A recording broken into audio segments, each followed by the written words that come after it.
ನಿಮ್ಮ ಪ್ರಕಾರ N G O ಅಂತ ಹೇಳಿದ್ರೆ ಏನು, ಮತ್ತೆ ಒಬ್ಬ ಎನ್ ಜಿ ಒ ಯಾಕೆ ಸ್ಟಾರ್ಟ್ ಮಾಡ್ತಾರೆ? ನವೆಂಬರಲ್ಲಿ ನಾವು ಕಬಕದಲ್ಲಿ ನವೆಂಬರ್ 2012 ಕಬಕದಲ್ಲಿ ಇವೆಂಟ್ ಸ್ಟಾರ್ಟ್ ಮಾಡಿದ್ವಿ. ಸೊ ಇದು ಆಕಾಂಕ್ಷ ಅಂತ ಹೆಸರು ಇಟ್ಟು ಒಂದು ಶುರು ಮಾಡಿದ್ರೆ 2012. ಸೊ ಅದು ಈ ತರ ಬೆಳೆಯುತ್ತೆ ಅಂತ ನಂಗೆ ಗೊತ್ತಿಲ್ಲ. ತುಂಬಾ ಸ್ಟೇಜ್ ಫಿಯರ್ ಇತ್ತು ನನಗೆ. ಅಂದ್ರೆ ಯಾರೊಟ್ಟಿಗೂ ಸೇರ್ಲಿಕ್ಕೆ ಅಂದ್ರೆ ಭಯ, ಎದುರುಗಡೆ ಹೋಗಿ ಮಾತಾಡ್ಲಿಕ್ಕಿಲ್ಲ. ಗ್ರಂಥ ಮಿತ್ರದಲ್ಲಿ 600 ಜನ ವಾಲಂಟಿಯರ್ಸ್ ವರ್ಕ್ ಮಾಡ್ತಾ ಇದ್ವಿ, ಹೇಗೆ ಸಾಧ್ಯ? ಸೊ ಬೇರೆ ಬೇರೆ ಸ್ಕೂಲ್ ಮಕ್ಕಳನ್ನ ಕರೆಸಿ ಅವ್ರಿಗೆ ಸೈನ್ಸ್ ಒಂದಷ್ಟು ಮೆಟೀರಿಯಲ್ಸ್ ಅನ್ನ ಕೊಟ್ಟು ಅವರೇ ಮಾಡೆಲ್ಸ್ ಮಾಡುವ ಹಾಗೆ ಅದು ಕೂಡ ಚೆನ್ನಾಗಿ. ಅರೌಂಡ್ 4000 NGOs ಇದೆ ಬೆಂಗಳೂರಲ್ಲಿ. ಇನ್ನೂ ನೋಡ್ಬೇಕೇನಂದ್ರೆ ನೆಲಮಂಗಲ ಈ ರೂರಲ್ಲೆಲ್ಲ ನೋಡಿದ್ರೆ ಒಂದೊಂದು ಸ್ಕೂಲಿಗೆ 6-7 NGOಗಳು ಕೆಲಸ ಮಾಡ್ತಾರೆ ಒಂದೊಂದು ಸ್ಕೂಲಿಗೆ. ಈ ವರ್ಷ ಈ ಬೆಂಚ್ ಕೊಟ್ರೆ ನಾಡಿದ್ದು ಇನ್ನೊಂದು ತೆಗಿತಾರೆ, ನಾಡಿದ್ದು ಇನ್ನೊಂದು ಬೆಂಚ್ ಕೊಡ್ತಾರೆ, ಹಾಗೆ.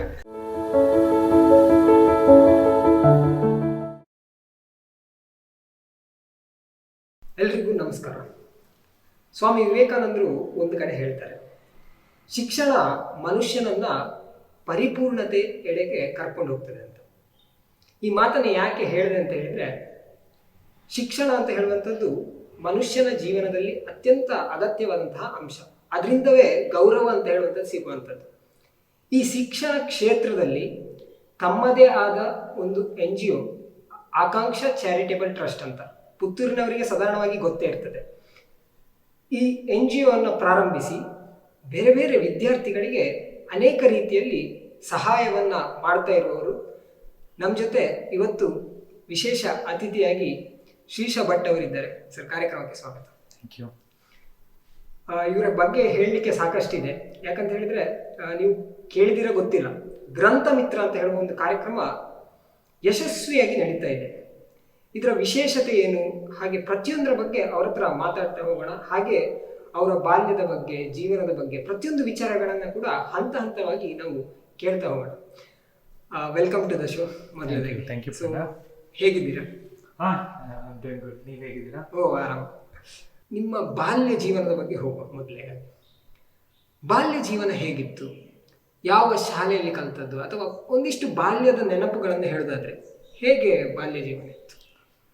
ಬಾಲ್ಯದ ಜೀವನ ನೆನೆಸ್ಬೇಕಂದ್ರೆ ಅಂದ್ರೆ ಒಂದು ಕ್ಲಾಸ್ 7-7 ವರೆಗೆ ತುಂಬಾ ಚೆನ್ನಾಗಿತ್ತು. ಯಾಕೆಂದ್ರೆ ನಾನು ಕನ್ನಡ ಮೀಡಿಯಮಲ್ಲೇ ಓದಿದ್ದು. ಮತ್ತೆ ನಮ್ಮ ಪುತ್ತೂರಿನ ಮಾದೇದೇವಸ್ ಶಾಲೆಯಲ್ಲಿ ನಾನು ಕಲ್ತಿದ್ದೆ 7ನೇ ತರಗತಿವರೆಗೆ.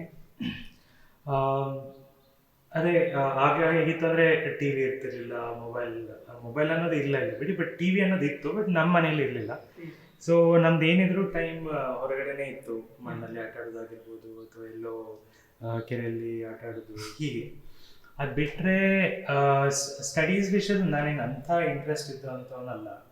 ಮತ್ತು ನಿಮಗೆ ಗೊತ್ತಿರುವ ಹಾಗೆ ಈಗಿರುವಂಥ ಎಜುಕೇಷನ್ ಸಿಸ್ಟಮ್ ಮತ್ತು ಆಗಿರೋದಕ್ಕೆ ಅಂದರೆ ಸಿಲೆಬಸ್ ಸೇಮ್ ಇರೋದು, ಬಟ್ ಸ್ಟಿಲ್ ಆಗ ಹೇಗಿತ್ತಂದರೆ ಮೋರ್ ಆನ್ ಥಿಯರಿಟಿಕಲ್ ಇತ್ತು. ಅಂದರೆ ಏನೋ ಹೇಳ್ತಿದ್ರು, ನಾವು ಬರೀತಿದ್ವಿ, ಓದ್ತೀವಿ, ಅಚ್ಚತ್ತೆ ಬರೆಯೋದು, ಓದೋದು, ಈ ಥರ ಇತ್ತು. ಈಗಿನ ಥರ ಪ್ರಾಕ್ಟಿಕಲ್ ಎಕ್ಸ್ಪೋಜರ್ ಅನ್ನೋ ಕಾನ್ಸೆಪ್ಟ್ ಸ್ವಲ್ಪ ಕಡಿಮೆ ಇತ್ತು. ಸೊ ಅದ್ರ ಕಾರಣವೇನೋ ಅಂದರೆ ಸ್ಟಡೀಸಲ್ಲಿ ಅಂಥ ಇಂಟ್ರೆಸ್ಟ್ ಅಂತ ಏನೂ ಇರಲಿಲ್ಲ. ಬಟ್ 7ನೇ ಕ್ಲಾಸಿನ ನಂತರ ನನಗೆ ಸ್ಟಡೀಸ್ ತುಂಬ ಕಷ್ಟ ಆಯಿತು. ಅಂದರೆ ಅಲ್ಲಿವರೆಗೇ ನಮಗೆ ಆಗಲ್ಲ ಡಿಸ್ಟ್ರಿಕ್ಟ್ ಎಕ್ಸಾಮ್ಸ್ ಆಗ್ತಿತ್ತು, ಪಬ್ಲಿಕ್ ಎಕ್ಸಾಮ್ ಅಂತ.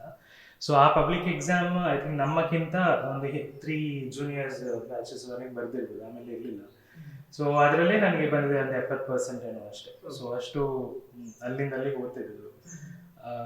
ಬಟ್ ಆಮೇಲೆ ನಿಮ್ಗೆ ಗೊತ್ತಿದೆಲ್ಲ ಹೇಗೆ ಒಂದು ಟ್ರೆಂಡ್ ಇತ್ತಲ್ಲ ಇಂಗ್ಲೀಷ್ ಮೀಡಿಯಂ ಅಂತ. ಸೊ ಅದೇ ಥರ ನಾನು 8th ಸ್ಟ್ಯಾಂಡರ್ಡ್ಗೆ ಇಂಗ್ಲೀಷ್ ಮೀಡಿಯಮ್ಗೆ ಸೇರಿದೆ.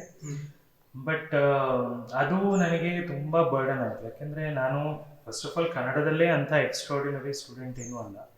ಒಟ್ಟಿಗೆ ನಾನು ಇಂಗ್ಲೀಷ್ ಮೀಡಿಯಮ್ಗೆ ಹೋದಾಗ ಇನ್ನೂ ಕಷ್ಟ ಆಗಿದೆ ಆಬ್ವಿಯಸ್ಲಿ. ಯಾಕೆಂದರೆ ನೋಡಿ, ಈಗಿನ ಮಕ್ಕಳಿಗೆ ಇಂಗ್ಲೀಷ್ ಅಷ್ಟು ಕಷ್ಟ ಆಗೋದು ಸ್ವಲ್ಪ ಅಂದರೆ ಸಾಧ್ಯ ಇದೆ. ಯಾಕೆಂದರೆ ನಾವು ಈಗ ಒಂದು ಶಾಪಿಂದ ಹಿಡಿದು ಆಟೋದವನ್ನ ಹಿಡಿದು ವಿ ಜನರಲಿ ಯೂಸ್ ಸಣ್ಣ ಇಂಗ್ಲೀಷ್ ವರ್ಡ್ಸ್ ಯೂಸ್ ಮಾಡ್ತೀವಿ. ಹೌದು, ಮೊಬೈಲಲ್ಲೂ ಬರುತ್ತೆ. ಬಟ್ ಆಗ ಇದೇ ಇರಲಿಲ್ಲ. ಯಾಕೆಂದರೆ ಈಗ ನಾನು ನೋಡಿದ್ದೀನಿ ಪೇಪರ್ ಹೆಡ್ಲೈನ್ಸ್ ಕೂಡ ಇಂಗ್ಲೀಷ್, ಬಟ್ ಕನ್ನಡದಲ್ಲಿ ಬರೀತಾರೆ, ಸ್ಟಿಲ್ ಇಂಗ್ಲೀಷ್. ಸೊ ಆದ ಕಾರಣ ಅಷ್ಟು ಬಟ್ ಆಗ ಯಾವ ವರ್ಡ್ಸು ಗೊತ್ತಿಲ್ಲ. ಸೊ ಈವನ್ ಮದರ್ ಫಾದರ್ ಆ ವರ್ಡ್ ಅದು ಅಪ್ಪ ಅಮ್ಮ ಅನ್ನೋದು ಕೂಡ ಗೊತ್ತಿಲ್ಲದೆ ಇರೋ ಥರ ಆಯ್ತು. ಯಾಕೆಂದ್ರೆ ಈಗ ಕನ್ನಡ ಮೀಡಿಯಮಲ್ಲಿ ಇಂಗ್ಲೀಷ್ ಕಲಿಸ್ತಿರ್ಲಿಲ್ಲ ಹಾಗೆ. ಸೊ ಅಲ್ಲಿ ಹೋದಾಗ ನನಗೆ ಒಂದು ಬೇರೆ ಪ್ರಪಂಚಕ್ಕೆ ಹೋದಾಗ ಆಯ್ತು. ಐ ಥಿಂಕ್ ನಾನು ನನ್ನ ಫಸ್ಟ್ ಇಂಟರ್ನಲ್ ಅಲ್ಲಿ ನಾನು ಸಂಸ್ಕೃತ ಒಂದು ಬಿಟ್ರೆ ಬೇರೆ ಎಲ್ಲದರಲ್ಲೂ ಫೇಲ್ ಆಗಿದೆ ಅಂತ ನೆನಪು ನನಗೆ. ಯಾಕೆಂದ್ರೆ ಅಬ್ವಿಯಸ್ಲಿ ಅದು ಒಂದು ಸೈನ್ಸ್, ಮ್ಯಾಥ್ಸ್, ಸೋಷಿಯಲ್ ಸೈನ್ಸ್ ಇದೆಲ್ಲ 100% ಶೋರ್ ನಾನು ಫೇಲ್ ಆಗಿದ್ದೇನೆ ಅಂತ. ಇಂಗ್ಲೀಷ್ ಕೂಡ ಮೋಸ್ಟ್ಲಿ ಫೇಲ್ ಆಗಿದೆ. ಬಟ್ ಆಮೇಲೆ ನಾನು 8ಲ್ಲೂ ಅಷ್ಟೇ 9ಲ್ಲೂ ಅಷ್ಟೇ ಫೇಲ್ ಆಗ್ತಾನೆ ಇದ್ದೆ. ಅಂದ್ರೆ ತುಂಬಾ ಕಷ್ಟ ಆಗ್ತಿತ್ತು. ಅದರೊಟ್ಟಿಗೆನೆ ತುಂಬಾ ಸ್ಟೇಜ್ ಫಿಯರ್ ಇತ್ತು ನನಗೆ. ಅಂದ್ರೆ ಯಾರೊಟ್ಟಿಗೂ ಸೇರ್ಲಿಕ್ಕೆ ಅಂದ್ರೆ ಭಯ, ಎದುರುಗಡೆ ಹೋಗಿ ಮಾತಾಡ್ಲಿಕ್ಕಿಲ್ಲ ಭಯ, ಅಥವಾ ಒಂದು 4 ಜನ ಯಾರೋ ಹೊಸಬ್ರು ಸೇರಿದ್ರೆ ಮಾತಾಡ್ಲಿಕ್ಕೆ ಆಗ್ತಿಲ್ಲ, ಒಂದು ಫ್ಲೂಯೆಂಟ್ ಆಗಿ ಕನ್ನಡದಲ್ಲಿ ಮಾತಾಡ್ಲಿಕ್ಕೂ ಸಾಧ್ಯ ಆಗ್ತಿರ್ಲಿಲ್ಲ. ಸೊ ಹೀಗೆ ಇದೆಲ್ಲದರ ನಡುವೆ 8ಲ್ಲಿ ನನಗೆ ಇಂಗ್ಲೀಷ್ ಇವರೆಲ್ಲ ಅಬ್ವಿಯಸ್ ಅಲ್ಲ, ಮಾರ್ಕ್ ಕಡಿಮೆ ಬಂದರೆ ಬೈಯೋದು. So I use to feel very low. ಹೀಗೆ 8th ಶಾಲೆಯಲ್ಲಿ ಮ್ಯಾನೇಜ್ಮೆಂಟಿಂದ 9ನೇಗೆ ಪಾಸ್ ಮಾಡಿದ್ರು, 9ನೇಯಿಂದ 10ನೇಗೆ ಬಂದೆ. ಬಟ್ 10ನೇ ಯಾಕೆ ಅಂತ ಗೊತ್ತಿಲ್ಲ ನನಗೆ, ಏನೋ ಒಂದು ಪಾಸ್ ಆದ್ರೆ ಹೇಗೆ ಅಂತ ನನಗೆ ಈಗಲೂ ನೆನೆಸಿದ್ರು ನಂಗೆ ಗೊತ್ತಿಲ್ಲ. ಯಾಕೆಂದ್ರೆ ನನಗೆ ಯಾವ ಕಾನ್ಸೆಪ್ಟ್ಸು ಅರ್ಥ ಆಗಿರಲಿಲ್ಲ 10th. ಅದು ಟೀಚರ್ಸ್ ಮಿಸ್ಟೇಕ್ ಅಲ್ಲ, ಮೇ ಬಿ ನನಗೆ ಅದು ಹೇಗೆ ಓದ್ಬೇಕು ಅನ್ನೋದು ಗೊತ್ತಿರಲಿಲ್ಲ. ಸೊ 10th ಸಪೋರ್ಟಿವ್ ಅಂದ್ರೆ ಆಬ್ವಿಯಸ್ಲಿ ಒಂದಷ್ಟು ಟೀಚರ್ಸ್ ತುಂಬಾ ಸಪೋರ್ಟಿವ್ ಆಗಿದ್ರು ಆಗತ್ತೆ ಅಂತ. ನಾನು ಆ ಟೀಚರ್ಸ್ ಅನ್ನ ಈಗಲೂ ನೆನೆಸ್ಕೋತೇನೆ. ತುಂಬಾ ಕಾರ್ಯಕ್ರಮದಲ್ಲಿ ನಾನು ಅದನ್ನ ಹೇಳಿದ್ದೇನೆ ಕೂಡ. ಯಾಕೆಂದ್ರೆ ಆ ಟೀಚರ್ಸ್ ಇಂದ ಸಪೋರ್ಟಿಂದ ನಾನು ಅಷ್ಟು ಅಬ್ವಿಯಸ್ಲಿ ನಾನು ಲೋ ಹೋಗಿದ್ದೇನೆ. ಯಾಕೆಂದ್ರೆ ಕ್ಲಾಸಲ್ಲಿ ನಮ್ಮ ಸುತ್ತಮುತ್ತ ಎಲ್ಲ ಕೂತವರು ತುಂಬಾ ಒಳ್ಳೆ ಮಾರ್ಕ್ಸ್ ತೆಗೆದಾಗ ನಾನೊಬ್ಬ 25ರಲ್ಲಿ 2, 3 ತೆಗೆದಾಗ ಅಬ್ವಿಯಸ್ಲಿ ಬೇಜಾರು ಆಗೇ ಆಗುತ್ತೆ. ಬಟ್ ಟೀಚರ್ಸ್ ಅಬ್ವಿಯಸ್ಲಿ ಸಪೋರ್ಟ್ ಇದ್ರು. ಪಾಪ ಕೆಲವು ಸತಿ ನಾನು ತುಂಬಾ ಸೆನ್ಸಿಟಿವ್ ಇದೆ, ಅಳ್ತಿದ್ದೆ ಮಾರ್ಕ್ಸ್ ಇಲ್ಲ ಅಂತ. ಅದನ್ನ ಈಗಲೂ ನನ್ನ ಮೋಹಿನಿ ಮೇಡಮ್ ಅಂತ ಇದ್ದಾರೆ, ಅವರು ಈಗಲೂ ಹೇಳ್ತಾರೆ ಸಿಕ್ಕಿದಾಗ, ಇಂಗ್ಲಿಷ್ ಮೇಡಮ್. ಸೊ ಅವರು 9ನೇ ಕ್ಲಾಸಲ್ಲಿ ಎಲ್ಲ ಹೇಳ್ತಾರೆ, ಈಗಲೂ ಸಿಕ್ಕಿದಾಗ ಹೇಳ್ತಾರೆ ಹಾಗೆ. ಸೊ ಈ ತರ. ಬಟ್ 10ನೇ ಕ್ಲಾಸ್ ಐ ಥಿಂಕ್ ನನಗೆ ಒಂದು 64% ಏನೋ ಬಂದಿತ್ತು. ಅದು ಫಸ್ಟ್ ನನಗೆ ಒಂದು ಮನೆಯವರಿಗೆ, ಒಂದು ಅಪ್ಪನಿಗೆ ಅಮ್ಮನಿಗೆ ಖುಷಿಯಾಗಿ. ಯಾಕೆಂದ್ರೆ ನನ್ನ ಮನೆಯಲ್ಲಿ ಎಲ್ಲ ರ್ಯಾಂಕ್ ಹೋಲ್ಡರ್ಸ್, ಓದಿದವರೆಲ್ಲ. ಆಬ್ವಿಯಸ್ಲಿ ಯಾಕೆಂದ್ರೆ ಬೇಜಾರು, ಯಾಕೆಂದ್ರೆ ಎಲ್ಲರೂ ಓದೋರು ಮನೆಯಲ್ಲಿ, ನಾನೊಬ್ಬ ಮಾತ್ರ ಹೀಗೆ ಫೇಲ್ ಆಗ್ತಿದ್ದೇನೆ ಅಂತ. ಬಟ್ ಲಕ್ಕಿಲಿ ಅದೇ 64 ಬಂತು. ಮತ್ತೆ ನಾನು PUC ಸೇರಿದೆ. PUC ಕೂಡ ಅದೇ ತರ ಇಂಗ್ಲಿಷ್ ಮೀಡಿಯಂ ಕ್ರೇಜ್ ಇತ್ತು, ಸೈನ್ಸ್ಗೂ ಅದೇ ಕ್ರೇಜ್. ಬಟ್ ನಾನೀಗ ಸ್ಟೂಡೆಂಟ್ಸಿಗೆ ಸೈನ್ಸ್ ತಗೊಳ್ಳಿ ಅಂತ ಹೇಳ್ತೇನೆ, ಮತ್ತೆ ಹೇಳ್ತೇನೆ ಯಾಕೆ ಅಂತ. ಬಟ್ ಆಗ ನಾನು ಎಲ್ಲರ ಒತ್ತಾಯಕ್ಕೆ ಸೈನ್ಸಿಗೆ ಹೋದೆ. ಬಟ್ ಸೈನ್ಸಿಗೆ ಹೋದಾಗ ಇಲ್ಲಿ ಬೇಸಿಕ್ಗೆ ಕಷ್ಟ ಆಗ್ತಿದ್ದು ನನಗೆ, ಅಲ್ಲಿ ಇನ್ನೂ ಕಷ್ಟ ಆಯಿತು. ಅಲ್ಲಿ ಐ ಥಿಂಕ್ ನನ್ನ PUC ಫಸ್ಟ್ ಇಯರ್ ಪರ್ಸೆಂಟೇಜ್ 41% ಅಂದರೆ ನೆನಪು ನನಗೆ. ಅದು ಫಿಸಿಕ್ಸಲ್ಲೇ ಫೇಲ್ ಆಗಿದೆ. ಸೊ ಅದಾದಮೇಲೆ ನಾನು ಹೇಗೋ ನಡೀತಾ ಇತ್ತು. ಹಾಗಂತೂ PUC ಅದೇ ತರ ಒಂದು 64% ಮುಗೀತು. ಆಕ್ಚುಲಿ ಸೈನ್ಸ್ ತಗೊಳ್ಳಿಕ್ಕೆ ಅಂದ್ರೆ ಮೊದಲೇ ಆಲೋಚನೆ ಇತ್ತೇನಾ? ಏನಿಲ್ಲ, ಸತ್ಯವಾಗ್ಲೂ ಈಗ ಕೆಲವರು ಹೇಳ್ತಾರಲ್ಲ ಅಂತ ಡ್ರೀಮ್ ಇದೆ, ಅದಕ್ಕೆ ಏನೂ ಇರಲಿಲ್ಲ. ಯಾಕೆಂದ್ರೆ ಅದು ಟೋಟಲಿ ಬ್ಲ್ಯಾಂಕ್. ಅಂಡ್ ನಮ್ಮ ಮನೆಯಲ್ಲಿ ಅಮ್ಮ ಒಂದು ಡಿಗ್ರಿ ಎಲ್ಲ ಆಗಿತ್ತು, ಬಟ್ ಅಪ್ಪಂದು ಹೈಯರ್ ಪ್ರೈಮರಿ ಅಷ್ಟೇ ಆಗಿತ್ತು. ಸೊ ಅಷ್ಟು ಗೈಡ್ ಮಾಡೋದು ಇರಲಿಲ್ಲ. ಮತ್ತೆ ಆಗಲ್ಲ ಈಗಿನ ಹಂಗೆ ಕೆರಿಯರ್ ಆಬ್ಜೆಕ್ಟಿವ್ಸ್, ಕೆರಿಯರ್ ಥಾಟ್ಸ್ ಅದೆಲ್ಲ ತುಂಬಾ ಕಡಿಮೆ ಇತ್ತಲ್ಲ. ಒಂದು PU ವರೆಗೆ ಓದುದು, ಆಮೇಲೆ ಏನು ಅಂತ ನೋಡುದು. ಬಟ್ ಎಲ್ಲರೂ ಸೈನ್ಸ್ ಒಳ್ಳೇದು ಅಂತ ಹೇಳಿ ಅನ್ಕೊಂಡು ಸೈನ್ಸ್ ಸೇರಿದ್ರು ಹಾಗೆ. ಅದು ಐ ಥಿಂಕ್. ಬಟ್ ಆಗ ನಾನು ತುಂಬಾ ಡಿಪೆಂಡ್ ಮಾಡಿದ್ದೇನೆ, ಯಾಕೆ ಇಂಗ್ಲೀಷ್ ಮೀಡಿಯಂ ತಗೊಂಡೆ, ಯಾಕೆ PUCಗೆ ಸೈನ್ಸ್ ತಗೊಂಡೆ ಅಂತ. ಬಟ್ ನಾವ್ ಐ ಆಮ್ ವೆರಿ ಹ್ಯಾಪಿ. ಯಾಕೆ ಅಂದ್ರೆ ಆ ಮೊಮೆಂಟ್ ಅಲ್ಲಿ ತುಂಬಾ ಬೇಜಾರಾಗಿದೆ. ಬಟ್ ಇದು ನನ್ನ ಚೈಲ್ಡ್ಹುಡ್. ಬಟ್ ಇದರಲ್ಲೆಲ್ಲ ನಾನು ಈಗಿನ ಮಕ್ಕಳು ಅದನ್ನೇ ತುಂಬಾ ಫೇಸ್ ಮಾಡುದು. ನಾನೇನು ಫೇಸ್ ಮಾಡಿದ್ರೆ ಅದೇ, ಒಂದು ಫಂಕ್ಷನ್ಸ್ಗೆ ಹೋಗ್ಲಿಕ್ಕೆ ಗೊತ್ತಿಲ್ಲ, ಮಾರ್ಕ್ಸ್ ಕೇಳ್ತಾರೆ. ಸೊ ಮಾರ್ಕ್ಸ್ ಬರುವವನಿಗೆ ತೊಂದರೆ ಇಲ್ಲ, ಹೇಳ್ಕೋಬಹುದು. ಬಟ್ ಈಗ ತುಂಬಾ ಲೋ ಬಂದವನಿಗೆ ಅಲ್ಲಿ ಹೇಳಿದಾಗ ಅವ್ರು ಮತ್ತೆ ಅಪ್ಪ ಅಮ್ಮನ ಹತ್ರ ಕೇಳ್ತಾರೆ, ಯಾಕೆ ಸ್ವಲ್ಪ ಓದಿಸ್ಬೋದಿತ್ತಲ್ಲ. ಸೊ ನನ್ನ ಅಪ್ಪ ಅಮ್ಮನೂ ಬೇಜಾರಾಗ್ತಾರೆ. ಸೊ ಫಂಕ್ಷನ್ ಇಂದ ಬಂದಾಗ ಟೋಟಲಿ ಎಲ್ಲರ ಮನೇಲಿ ಕೂಡ ಇದೇ ಡಿಸ್ಕಷನ್, ಯಾಕೆ ಅಂತ. ಸೊ ಇದೆಲ್ಲ ತುಂಬಾ ಆಕ್ವರ್ಡ್ ಅನ್ನಿಸ್ತಿದೆ. ಮತ್ತೆ ಹೇಳ್ತಾರೆ ಅದನ್ನ, ಯಾಕಂತ ಹೇಳಿದ್ರೆ ಎಲ್ಲ ಫಂಕ್ಷನ್ಗೆ ಹೋಗೋದು ಅವಾಯ್ಡ್ ಮಾಡೋದೇ ಆಲ್ಮೋಸ್ಟ್ ಇದೆ. ಒಂದು ಜಾಬ್, ಇನ್ನೊಂದು ಈ ತರ ಈಗಿನ ಜೆನ್ಸಿ ಅದೆಲ್ಲ ಯಾರು ಹೋಗ್ಲಿಕ್ಕೆ ಇಷ್ಟಪಡಲ್ಲ. ಸೊ ಇದು ನನ್ನ ಒಂದು ಚೈಲ್ಡ್ಹುಡ್. ಸೊ ಈ ಕಾಲೇಜ್ ದಿನಗಳಲ್ಲಿ ನೀವು ಏನಾದ್ರು ಬೇರೆ ಆಕ್ಟಿವಿಟೀಸ್ ಆಗಿಲ್ಲ, ಅಪ್ ಟು PUC ಯಾವ್ದ್ರಲ್ಲೂ ಯಾವ್ದೂ ಇಲ್ಲ. ಒಂದು ಸ್ಟೇಜ್ ಪ್ರೋಗ್ರಾಮು ನಾನು ಆಗ್ತಿಲ್ಲ. ಹೆದರ್ತಾ ಇದ್ದೆ. ಆಬ್ವಿಯಸ್ಲಿ ಅಂದರೆ ನನಗೆ ಸ್ಟೇಜ್ ಫಿಯರ್ ಇತ್ತು ಒಂದು, ಮತ್ತೆ ನಂಗೆ ಆ ಅಪರ್ಚುನಿಟಿ ಸಿಕ್ಕಿರಲಿಲ್ಲ. ಅಂದರೆ ನಾನು ಈಗ ಏನೆಲ್ಲ KG ಸೆಕ್ಷನ್ ಅಂತ ಹೇಳ್ತಾರೆ, ಆಗ ನಾವು ಬಾಲವಾಡಿಗೆ ಹೋಗಿದ್ದು. ಬಾಲವಾಡಿಯಿಂದ ಈ ಸೆಕೆಂಡ್ PUC ತನಕ ಐ ಥಿಂಕ್ ನಾನು ಯಾವ ಸ್ಟೇಜ್ ಪ್ರೋಗ್ರಾಮಲ್ಲೂ ಅಂದರೆ ಇಂಡಿಪೆಂಡೆಂಟ್ ಆಗಿ ಹೋಗಿದ್ದಿಲ್ಲ, ಇಲ್ಲವೇ ಇಲ್ಲ. ಆ್ಯಂಡ್ ಸೆಮಿನಾರ್ ಆಗಿರಲಿ ಅಂಥದ್ದು ಯಾವುದು ಮಾಡಲೇ ಇಲ್ಲ, ನಾನು ಒಂದು ಕೂಡ ಮಾಡಿಲ್ಲ. ಓಕೆ. ಸೊ ಅದಾದ ನಂತರ ಹೇಗೆ ಇನ್ನೊಂದು ಅಥವಾ ಬೇರೆ ರೀತಿಯ ಫೇಸ್ ಅಂತ ಹೇಳ್ಬೋದು, ಯಾಕಂತೇಳಿದ್ರೆ ಅಲ್ಲಿವರೆಗೆ ಒಂದು ಫೇಸ್ ಆದ್ರೆ ಅಲ್ಲಿಂದ ಇನ್ನೊಂದು ರೀತಿ ಜರ್ನಿ. ಸೊ ನಾನು ಆಮೇಲೆ ವಿವೇಕಾನಂದ ಡಿಗ್ರಿ ಕಾಲೇಜ್ಗೆ ನಾನು BSc ಜಾಯ್ನ್ ಆದೆ. ಯಾಕೆಂದ್ರೆ ನನ್ನ ಮಾರ್ಕ್ಸ್ ಎಲ್ಲ ನೋಡಿ ನನ್ನ ಇಂಜಿನಿಯರಿಂಗ್ ಹೋಗ್ಲಿಕ್ಕೆ ಸಾಧ್ಯನೇ ಇಲ್ಲ ಅಂತ ನನಗೆ ಅನ್ನಿಸ್ತು. ಯಾಕೆಂದ್ರೆ ಫಿಸಿಕ್ಸ್ ಕಷ್ಟ ಆಗುತ್ತೆ, ಮ್ಯಾಥ್ಸ್ ಕಷ್ಟ ಆಗುತ್ತೆ, ಇನ್ನು ನಾನು ಈ ಕೋರ್ಸ್ ಸಬ್ಜೆಕ್ಟ್ಸನ್ನೆಲ್ಲ ಓದ್ಲಿಕ್ಕಂತೂ ಸಾಧ್ಯನೇ ಇಲ್ಲ. ಅದಕ್ಕೋಸ್ಕರ ನಾನು ಐ ಡಿಸೈಡೆಡ್ ಲೈಕ್ ಇಂಜಿನಿಯರಿಂಗ್ ಬೇಡ ಅಂತ. ಬಟ್ ಸ್ಟಿಲ್ ಒಂದಷ್ಟು ಜನ ಹೇಳಿದರು ಇಂಜಿನಿಯರಿಂಗ್ ತಗೋಬೋದು ಅಂತ. ಸುಮ್ಮನೆ ಟಿಕ್ ಹಾಕಿದ್ರಲ್ಲಿ ಎಷ್ಟೊಂದು 28,000 30,000 ರ್ಯಾಂಕ್ ಬಂದಿತ್ತು ಆಗ CET. ಬಟ್ ಸ್ಟಿಲ್ ನಾನು ಹೋಗಿರಲಿಲ್ಲ. BScಯಲ್ಲಿ ನಾನು ಫಿಸಿಕ್ಸ್, ಮ್ಯಾಥ್ಸ್, ಎಲೆಕ್ಟ್ರಾನಿಕ್ಸ್ ತೊಗೊಂಡಿದ್ದೆ. ಬಟ್ ಅಲ್ಲಿ AP ರಾಧಾಕೃಷ್ಣ ಅಂತ ಸರ್, ಐ ಥಿಂಕ್ ಅವರು ಪುತ್ತೂರಿಗೆ ತುಂಬ ಚಿರಪರಿಚಿತರು. ಅವರು ಆಗ ವಿವೇಕಾನಂದ ಡಿಗ್ರಿ ಕಾಲೇಜಲ್ಲಿ ಫಿಸಿಕ್ಸ್ ಫ್ಯಾಕಲ್ಟಿ ಆಗಿದ್ದರು. ಸೊ ಅವರು ಒಂದಷ್ಟು ಆಕ್ಟಿವಿಟೀಸ್ ಕೊಡೋದು. ಅದರಲ್ಲಿ ನನಗೆ ಒಂದೇನು ಅಂದರೆ ಸೈನ್ಸ್ ಮಾಡೆಲ್ ಎಕ್ಸಿಬಿಷನ್.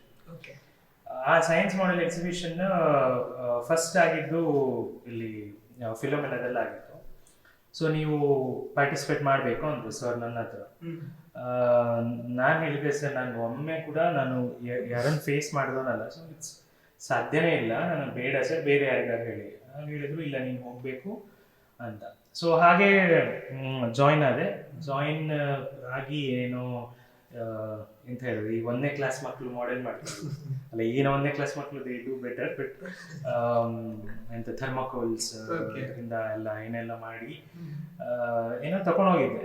ಅಲ್ಲಿ ಹೋದಾಗ ನನ್ನೊಟ್ಟಿಗೆ ಇನ್ನೊಬ್ಬ ಸತ್ಯಜಿತ್ ಅಂತ. ಸೊ ನಾವಿಬ್ರು ಹೋಗಿದ್ವಿ. ಸೊ ಹೋದಾಗ ಅಲ್ಲಿ ನನಗೆ ಶಾಕ್.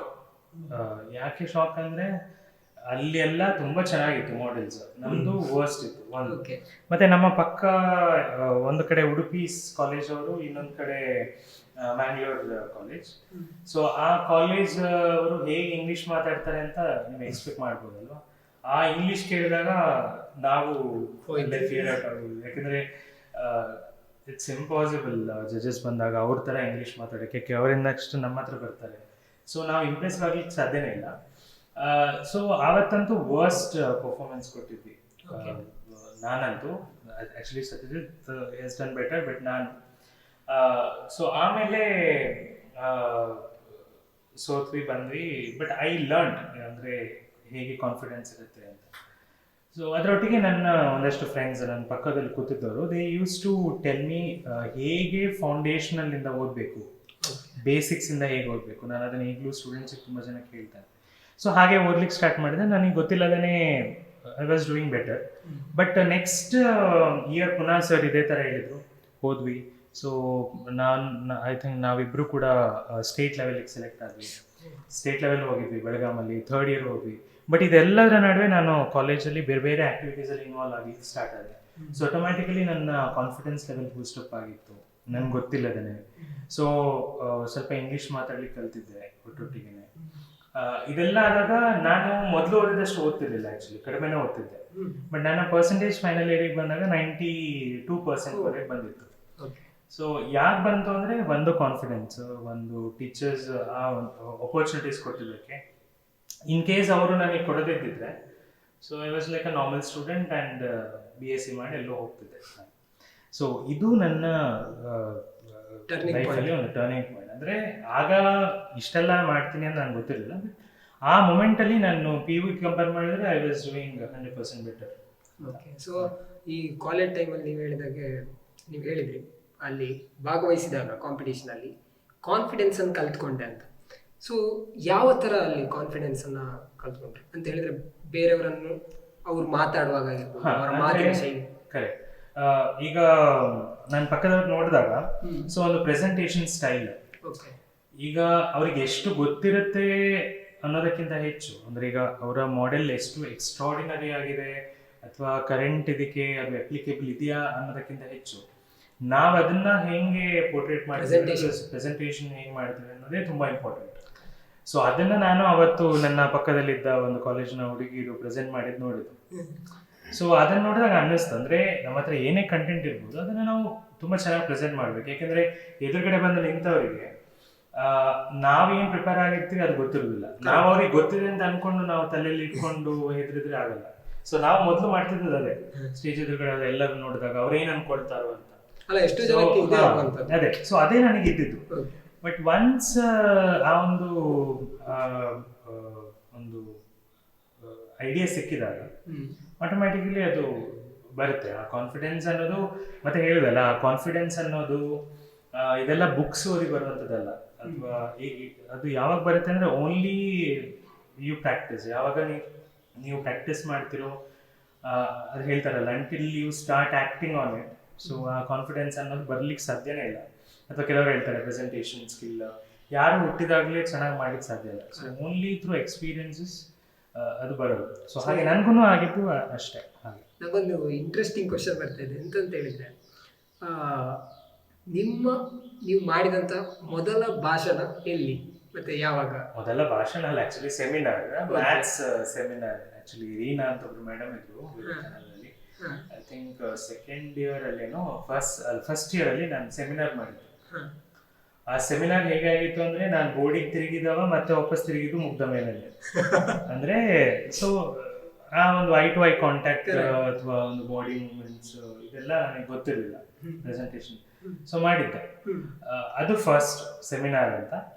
ಬಟ್ ಸ್ಪೀಚ್ ಅಂತ ಬಂದ್ರೆ ನನಗೆ ನಿಜವಾಗ್ಲೂ ನೆನಪಿಲ್ಲ ಅಂದ್ರೆ ಯಾವಾಗ ಅಂತ. ಐ ಥಿಂಕ್ ವಿವೇಕಾನಂದಕ್ಕೆ ಒಮ್ಮೆ ನನ್ನ ಸ್ಕೂಲಿಗೆ ಗೆಸ್ಟ್ ಆಗಿ ಕರೆದಿದ್ರು. ಅಂದ್ರೆ ನಾನು PhD ಎನ್ರೋಲ್ ಆದೆ ಅಂತ ಗೊತ್ತಾಗಿ. ಸೊ ಇವಾಗ ಹೇಗಿದ್ದವ ಹೇಗಾದ ಅಂತ ಒಮ್ಮೆ ಯಾವುದೋ ಐ ಥಿಂಕ್ 2013 ಅಲ್ಲೇನೋ ಕರೆದಿದ್ರು. ಐ ಥಿಂಕ್ ಅದು ಫಸ್ಟ್. ಬಟ್ ಅಲ್ಲಿ ನಾನು ಹೇಳಿದ್ದು ಬರೀ ನನ್ನ ಸ್ಟೋರಿ ಮಾತ್ರ. ಸೊ ಅದು ಐ ಥಿಂಕ್ ಅದು ನನ್ನ ಫಸ್ಟ್ ಸ್ಪೀಚ್ ಅಂತ ಹೇಳಿದ್ರು. ಸೊ ಈ ಕಾಲೇಜ್ ಡೇಸ್ ಆದ ನಂತರ ನೀವು ಜಾಬ್ ಯಾವ್ದಕ್ಕಾದ್ರೂ ಸೇರಿದ್ರ? ಹಾ, ನಾನು ಮತ್ತೆ MSc ಮಾಡಿದೆ. MSc ಮಾಡಿ ಅಲ್ಲಿ ಕೂಡ ನಾವೊಂದು ಹೊಸ ಒಂದು ಪ್ರೋಗ್ರಾಮ್ ಅನ್ನ ಸ್ಟಾರ್ಟ್ ಮಾಡಿದ್ವಿ. ಅದು ಈಗಲೂ ಕೂಡ ರನ್ನಿಂಗ್ ಇದೆ. 2012 ಅಲ್ಲಿ ಸ್ಟಾರ್ಟ್ ಮಾಡಿದ್ದು. So still it's running Mangaluru ಯೂನಿವರ್ಸಿಟಿಯಲ್ಲಿ. ಅದು ನನಗೆ ತುಂಬಾ ಕಾನ್ಫಿಡೆನ್ಸ್ ಕೊಟ್ಟಿತ್ತು ಆ ಪ್ರೋಗ್ರಾಮ್. ಆಕ್ಚುಲಿ ಆ ಇದರಿಂದ ನಂತರ ಸೊ ಜಾಬ್ ಅಪ್ಲಿಕೇಶನ್ಸ್ ಹಾಕ್ಲಿಕ್ಕೆ ಬಂತು. ನಾನು ವಿವೇಕಾನಂದಕ್ಕೆ ಹಾಕಿದ್ದೆ ಡಿಗ್ರಿ ಕಾಲೇಜ್ಗೆ, ಮತ್ತು ಫಿಲೋಮಿನಾ, ಆಳ್ವಾಸ್. ಸೊ 3 ಕಾಲೇಜಿಗೂ ನಾನು ಸೆಲೆಕ್ಷನ್ ಆಗಿತ್ತು. ಸೊ ನಾನು ಟಾಪ್ 3ಯಲ್ಲಿದ್ದೆ ನಾನು ಆ್ಯಕ್ಚುಲಿ. ಬಟ್ ಕೊನೆಗೆ ಎಲ್ಲೋಗೋದು ಅಂತ ಕನ್ಫ್ಯೂಷನ್ಸ್ ಇದ್ದಾಗ ನಾನು ಓದಿದ ಕಾಲೇಜ್ಗೆ ಹೋಗುವ ಅಂತೇಳಿ ಕೊನೆ ವಿವೇಕಾನಂದಕ್ಕೆ ಸೇರಿದ್ದು 2012ಅಲ್ಲಿ. ಬಟ್ ಆಮೇಲೆ ಜಸ್ಟ್ 5 months ವರ್ಕ್ ಮಾಡಿದೆ, ಮತ್ತು ನಾನು PhDಗೆ ಹೋದೆ. ಸೊ ಹಾಗೆ ಶುರು ನನ್ನದ ಟೀಚಿಂಗ್ ಇದರಲ್ಲಿ ಸ್ಟಾರ್ಟ್ ಆಗಿದ್ದು 2012. ಪ್ರೋಗ್ರಾಮ್ ಬಗ್ಗೆ ಹೇಳ್ಬೋದು? ಯಾವುದು? ಹಾ, ಅದು ಫಿಸಿಕಾ ಅಂತ, ಅಂದ್ರೆ ಫಿಸಿಕ್ಸ್ ಬೇಸ್ಡ್ ಈವೆಂಟ್. ಅದು ನಾನು ಫಿಸಿಕ್ಸ್ MSc ಮಾಡಿದ್ದು. ಆ ಈವೆಂಟ್ ಏನಿತ್ತು ಅಂದ್ರೆ ಒಂದು ಕಾಂಪಿಟೇಷನ್ಸ್ ತರನೇ. ಅದನ್ನ ನಾವು ಮಂಗಳೂರು ಯೂನಿವರ್ಸಿಟಿಲಿ ಫಸ್ಟ್ ಟೈಮ್ ಮಾಡಿದ್ವಿ. ಐ ಥಿಂಕ್ ಆ ಟೈಮಲ್ಲಿ ನಾವು ಇದ್ದಿದ್ದೇ 30 ಜನ. ಅಂದ್ರೆ ಈಗಿನಾಗೆಲ್ಲ ಸೀಟ್ಸ್ ಇರಲಿಲ್ಲ. 32 ಜನಕ್ಕೆ ಅಡ್ಮಿಷನ್ಸ್ ಇದ್ದಿದ್ದು MScಗೆ. ಸೊ ನಾವು ಸೇರ್ಕೊಂಡು ಮಾಡಿದ್ವಿ. ಐ ಥಿಂಕ್ ಅರೌಂಡ್ 25 ಕಾಲೇಜಸ್ ಬಂದಿತ್ತು ಆಗ. ಸೊ ಅದು ಫಸ್ಟ್ ಇವೆಂಟ್ ನಾವು ಮಂಗಳೂರು ಯೂನಿವರ್ಸಿಟಿ ಮಾಡಿದ್ವಿ. ಆ ಫಿಸಿಕಾ ಅನ್ನೋ ಇವೆಂಟ್ ಈಗಲೂ ಈಗ 2025 ಅಲ್ಲಿ ಕೂಡ ನಡೀತದೆ. ಸೊ ಆ ಈವೆಂಟ್ ಇಂದ ನನಗೆ ಒಂದು ಹೇಗೆ ನಮ್ಮ ಟೀಮ್ ಹೇಗೆ ಒಟ್ಟಿಗೆ ತಗೊಂಡೋಗ್ಬೇಕು ಅನ್ನೋದೆಲ್ಲ ಕಲ್ತಿದ್ದ ನಾನು ಕಾನ್ಫಿಡೆನ್ಸ್. ಬಟ್ ಇದರ ಮಧ್ಯೆ ಈ ಆಕಾಂಕ್ಷ ಅಂತ ಹೇಳುವಂತ ಆ ಒಂದು ದೊಡ್ಡ ಕನಸಾಗಿರ್ಬೋದು, ಹೇಗೆ ಬೆಳೀತು ಅದು? ಆಕ್ಚುಲಿ ನಾನು 2011 ಅನ್ಸುತ್ತೆ, ಮೇ ಬಿ ಡಿಸೆಂಬರ್. ಆಗ ಈ ವಾಟ್ಸ್ಆ್ಯಪ್ ಅನ್ನೋದು ಇದ್ದಿರಲಿಲ್ಲ. ಸೊ ಆಗ ಈ ಟೆಕ್ಸ್ಟ್ ಮೆಸೇಜಸ್, ಆಗ 500 text messages per day free ಅಥವಾ 250 ಟೆಕ್ಸ್ಟ್ ಮೆಸೇಜಸ್ ಪರ್ ಫ್ರೀ ಅಂತ ಇತ್ತು. ಸೊ ಆವತ್ತು ನನಗೆ ಅಂದರೆ ಐ ಯೂಸ್ ಟು ಫೀಲ್ ನಾನು ಏನೂ ಇಲ್ಲದ ಸ್ಟೂಡೆಂಟ್ ಈ ಲೆವೆಲಿಗೆ ಬಂದಿದ್ದೇನೆ ಅಂದರೆ at least I can do something better. ನಮ್ಮ ಈ ರೂರಲ್ ಏರಿಯಾದಲ್ಲಿ ಏನಾದರೂ ಒಂದು ಹೋಗಿ ನಾವು ಮಕ್ಕಳಿಗೆ ಮೆಂಟರ್ಶಿಪ್ ಮಾಡಬೇಕು. ಒಬ್ರು ಸರ್ ಇಂದಾಗಿ ನನ್ನ ಲೈಫ್ ಈ ತರ ಚೇಂಜ್ ಆಗಿದೆ ಅಂದ್ರೆ ಎಷ್ಟೋ ಮಕ್ಕಳಿಗೆ ಇದು ಅವಶ್ಯಕತೆ ಇದೆ. ಸೊ ಏನಾದ್ರೂ ಒಂದು ಮಾಡಬೇಕು ಅಂತ ಹೇಳಿ ನಾನು ಒಂದು ಮೆಸೇಜ್ ಹಾಕಿದ್ದೆ, ಟೆಕ್ಸ್ಟ್ ಮೆಸೇಜ್, ಸುಮ್ಮನೆ ನನ್ನ ಬೆಸ್ಟ್ ಫ್ರೆಂಡ್ಸಿಗೆಲ್ಲ. ಸೊ ಬೆಸ್ಟ್ ಮೆಸೇಜ್ ಹಾಕಿದಾಗ ಅದರಲ್ಲಿ ಏನಾದ್ರೂ ಮಾಡುವ ಅಂದ್ರೆ ಆಗ ಐಡಿಯಾ ಇರಲಿಲ್ಲ, ಈ ತರದ ಮಕ್ಕಳಿಗೆ ಏನಾದ್ರೂ ಒಂದು ಮಾಡುವ ಅಂತ ಹೇಳಿ ಒಂದು ಜಸ್ಟ್ ಮೆಸೇಜ್ ಹಾಕಿದ್ರು. ಸೊ ಅದರಲ್ಲಿ ರಿಪ್ಲೈ ಮಾಡಿದವರು ಒಂದಷ್ಟು ಜನ. ಸೊ ಅವ್ರು ಅಷ್ಟು ಜನ ಸೇರ್ಕೊಂಡು ಏನಾದ್ರು ಮಾಡುವ ಅಂತೆಲ್ಲ ಆಯ್ತು. ಕೊನೆಗೆ ಅದು ಮತ್ತೆ ಡ್ರಾಪ್ ಆಯ್ತು. ಇಂಥದ್ದು ಅಂದ್ರೆ ಅದು ಮುಂದುವರಿಲಿಲ್ಲ. ಗೊತ್ತಿದೆ ಅಲ್ಲ, ಹಾಗೆ ಕಾಲೇಜಲ್ಲೆಲ್ಲ ಇದೆಲ್ಲ ಪಾನಿಪುರಿ ಅಂಗಡಿ ಹಾಕುವಂತ ಫೇಮಸ್. ಬಟ್ ಫೆಬ್ರವರಿಯಲ್ಲಿ ಪುನಃ ನನಗೆ ಆಯ್ತು ಮಾಡುವ, ಇದನ್ನು ಬಿಡಬಾರ್ದು ಅಂತ. ಸೊ ಆಗ ಏನ್ ಮಾಡಿದ್ವಿ, ನಾನು ರಿಯಾಂಕಾ ಅಂತ ಒಬ್ಳಿದ್ಲು, ಮತ್ತೊಬ್ಳು ಜ್ಯೋತಿ, ಮತ್ತೊಬ್ಬ ಹರಿ ಅಂತ. ಸೊ ಈ 4 ಜನ ನಾವು ಹೋಗಿ ಅಲ್ಲೇ ಕೆನರಾ ಬ್ಯಾಂಕಿಗೆ ಹೋಗಿ ಅಕೌಂಟ್ ಓಪನ್ ಮಾಡಿ, ವಿ ಥಾಟ್ ಲೈಕ್ ನಮಗೀಗ ಜಾಬ್ ಆಗುತ್ತೆ, ನಾವೆಲ್ಲರೂ ತಿಂಗಳಿಗೆ 200 ರೂಪಾಯಿ ಕಲೆಕ್ಟ್ ಮಾಡಿ ಒಂದು ಸ್ಕಾಲರ್ಶಿಪ್ ತರ ಕೊಡುವ ಅಂತ ಹೇಳಿ ಹಾಗೆ ಒಂದು ಐಡಿಯಾ ಹೊರಟಿತ್ತು. ಬಟ್ ಅದು ಪುನಃ ಡ್ರಾಪ್ ಆಯ್ತು, ಯಾಕಂದ್ರೆ ಎಲ್ಲ ಜಾಬಿಗೆ ಹೋದ್ವಿ. ಹಾಗೆ ಆಮೇಲೆ ನಾನು ವಿವೇಕಾನಂದಕ್ಕೆ ಜಾಯ್ನ್ ಆದೆ. ವಿವೇಕಾನಂದ ಜಾಯ್ನ್ ಆದಾಗ ಪುನಃ ನನಗೆ ಅದೇ ಅನ್ನಿಸಿತ್ತು ಮಾಡುವ. ಸೊ ಹಾಗೆ ಅಲ್ಲಿ ನಾವು ಒಂದಷ್ಟು ಫ್ಯಾಕಲ್ಟೀಸ್ ಹೀಗೆ ಒಂದು ಟ್ರಿಪ್ ಹೋಗಿದ್ವಿ ದಾಂಡೇಲಿಗೆ. ಹೋಗಿ ಬರುವಾಗ ಐ ಜಸ್ಟ್ ಸಜೆಸ್ಟೆಡ್ ಈ ತರ ಇದೆ, ಯಾಕೆ ಮಾಡಬಾರ್ದು. ಹಾಗೆ ಮತ್ತೆ ಸ್ಟಾರ್ಟ್ ಆಯ್ತು. ಆಗ ವಿವೇಕಾನಂದ ಕಾಲೇಜಲ್ಲಿ ಮಾಧವಭಟ್ ಸರ್ ಪ್ರಿನ್ಸಿಪಲ್ ಆಗಿದ್ರು, ಅವರು ಸಪೋರ್ಟ್ ಮಾಡಿದ್ರು. ಕಾಲೇಜಿಂದ ನಮಗೆ ಇಕ್ವಿಪ್ಮೆಂಟ್ಸ್ ಎಲ್ಲ ಕೊಟ್ಟರು.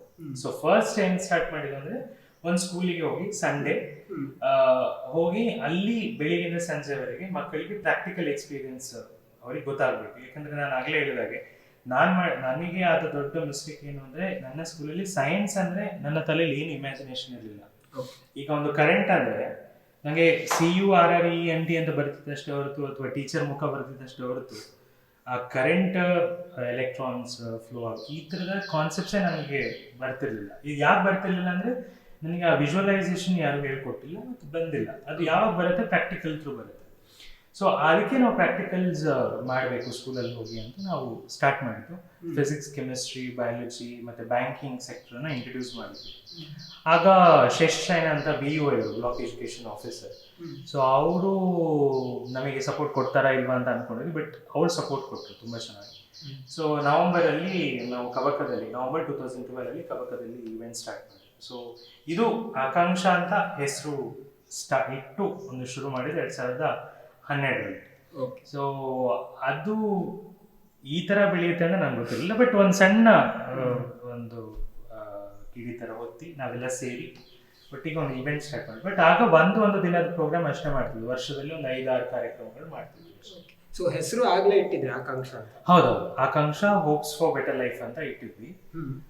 ಅದು ಹಾಗೆ ಹೆಸರು ಇಂಥದ್ದೇ ಇಡ್ಬೇಕಂತ ಏನೂ ಇಲ್ಲ. ಅಂದ್ರೆ ಒಂದು ಮಗುವಿಗೆ ಹೆಸರು ಹೇಗೆ ಹುಡುಕ್ತೀವಲ್ಲ ಹಾಗೆ, ಆಗ ಆಕ್ಚುಲಿ ಗೂಗಲ್ ಜಿಮೇಲ್ ಚಾಟ್ ಇತ್ತು ಆಗಿನ ಕಾಲದಲ್ಲಿ. ಅಂದ್ರೆ ಈಗ ಹೀಗೆ ಸೋಷಿಯಲ್ ಮೀಡಿಯಾ ಇರಲಿಲ್ಲ. ಸೊ ಆಗ ಒಂದು ಗ್ರೂಪ್ ಮಾಡಿದ್ವಿ ಗೂಗಲಲ್ಲಿ, ಜಿಮೇಲಲ್ಲಿ ಗ್ರೂಪ್ ಮಾಡಿ ಡಿಸ್ಕಸ್ ಮಾಡಿದ್ವಿ ಯಾವ ನೇಮ್ ಇಡ್ಬೋದು ಅಂತ. ಆಗ ನಮ್ಮ ಕಾಲೇಜಲ್ಲಿ ಫ್ಯಾಕಲ್ಟಿ ಮತ್ತು ಈ ಟೀಮಲ್ಲಿ ಮೆಂಬರ್ ಆಗಿ ಆಶಾ ಅಂತ ಇದ್ರು. ಸೊ ಅವರು ಸಜೆಸ್ಟೆಡ್ ಯಾಕೆ ನಾವು ಆಕಾಂಕ್ಷಾ ಅಂತ ಇರಬಾರ್ದು, ಅದು ಹೋಪ್ ಅಲ್ಲ, ನಾವು ಮಕ್ಕಳಿಗೆ ಹೋಪ್ ಕೊಡುವಂಥದ್ದು, ಹಾಗೆ ಇಟ್ಟಿದ್ದು. ಸೊ ಅಲ್ಲಿಂದ ಜರ್ನಿ ಪ್ರಾರಂಭ ಆಯಿತು ಆಕಾಂಕ್ಷದ್ದು. ಆಕಾಂಕ್ಷದ ಅದೇ ಮೊದಲನೇ ಪ್ರಾಜೆಕ್ಟ್ ಆದ ನಂತರ ಎರಡನೇ ಪ್ರಾಜೆಕ್ಟ್ ಯಾವ ಇದು ಮಾಡಿ? ಅಂದ್ರೆ ಹೀಗೇನೆ ನಡೀತಾ ಇತ್ತು. 2000 ನಾವು ಆಕ್ಚುಲಿ ಒಂದು 14 ಜನ ಇದ್ವಿ. ಅದ್ರಲ್ಲಿ ನಾವು 2 ಜನ ಹುಡುಗರು, ಒಬ್ಬ ನಾನು, ಇನ್ನೊಬ್ಬ ಸತ್ಯಜಿತ್. ಇನ್ನು ಉಳಿದವರು ಎಲ್ಲರೂ ಲೇಡೀಸ್ ಇದ್ರು.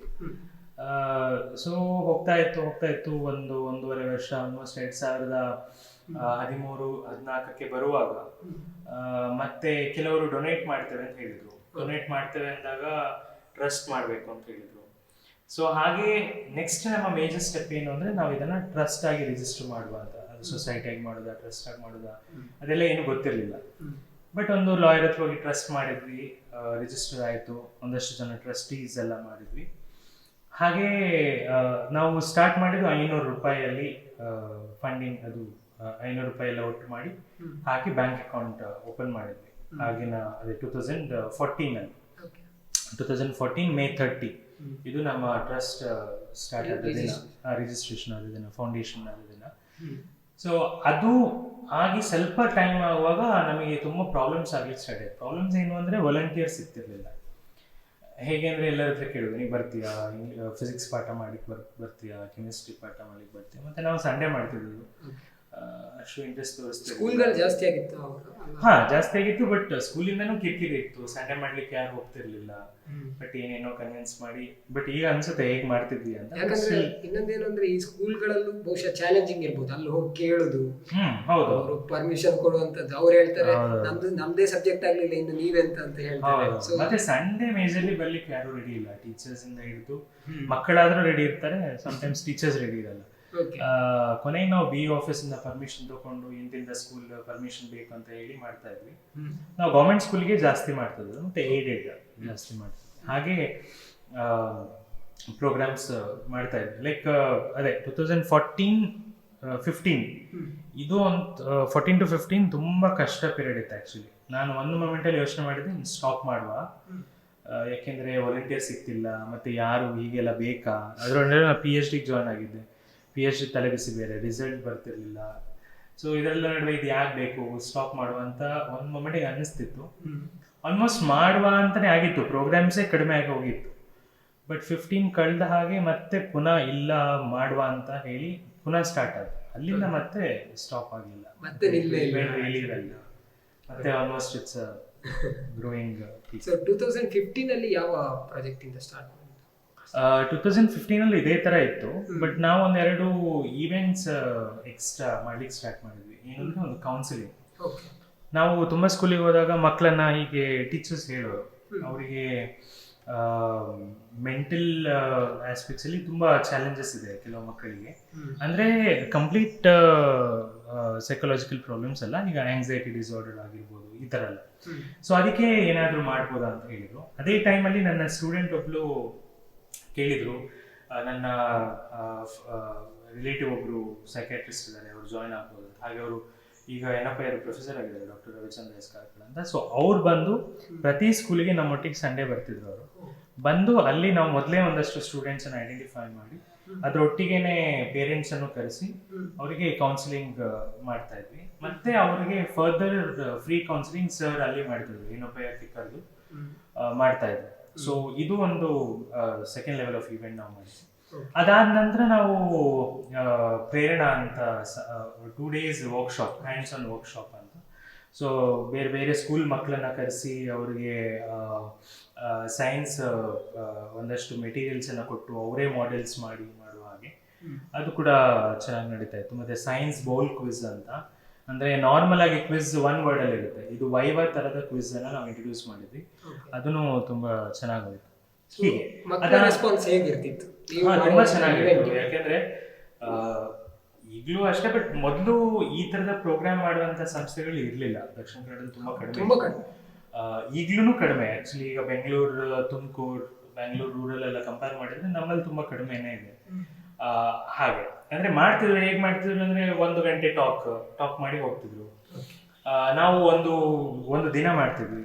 ಬಟ್ ನಮ್ಗೆ ಆಗ ತುಂಬ ಜನ ಹೇಳೋರು ಈ ಥರ ಪ್ರೋಗ್ರಾಮ್ ಮಾಡಿದ್ರೆ ಯೂಸ್ ಇಲ್ಲ ಅಂತ.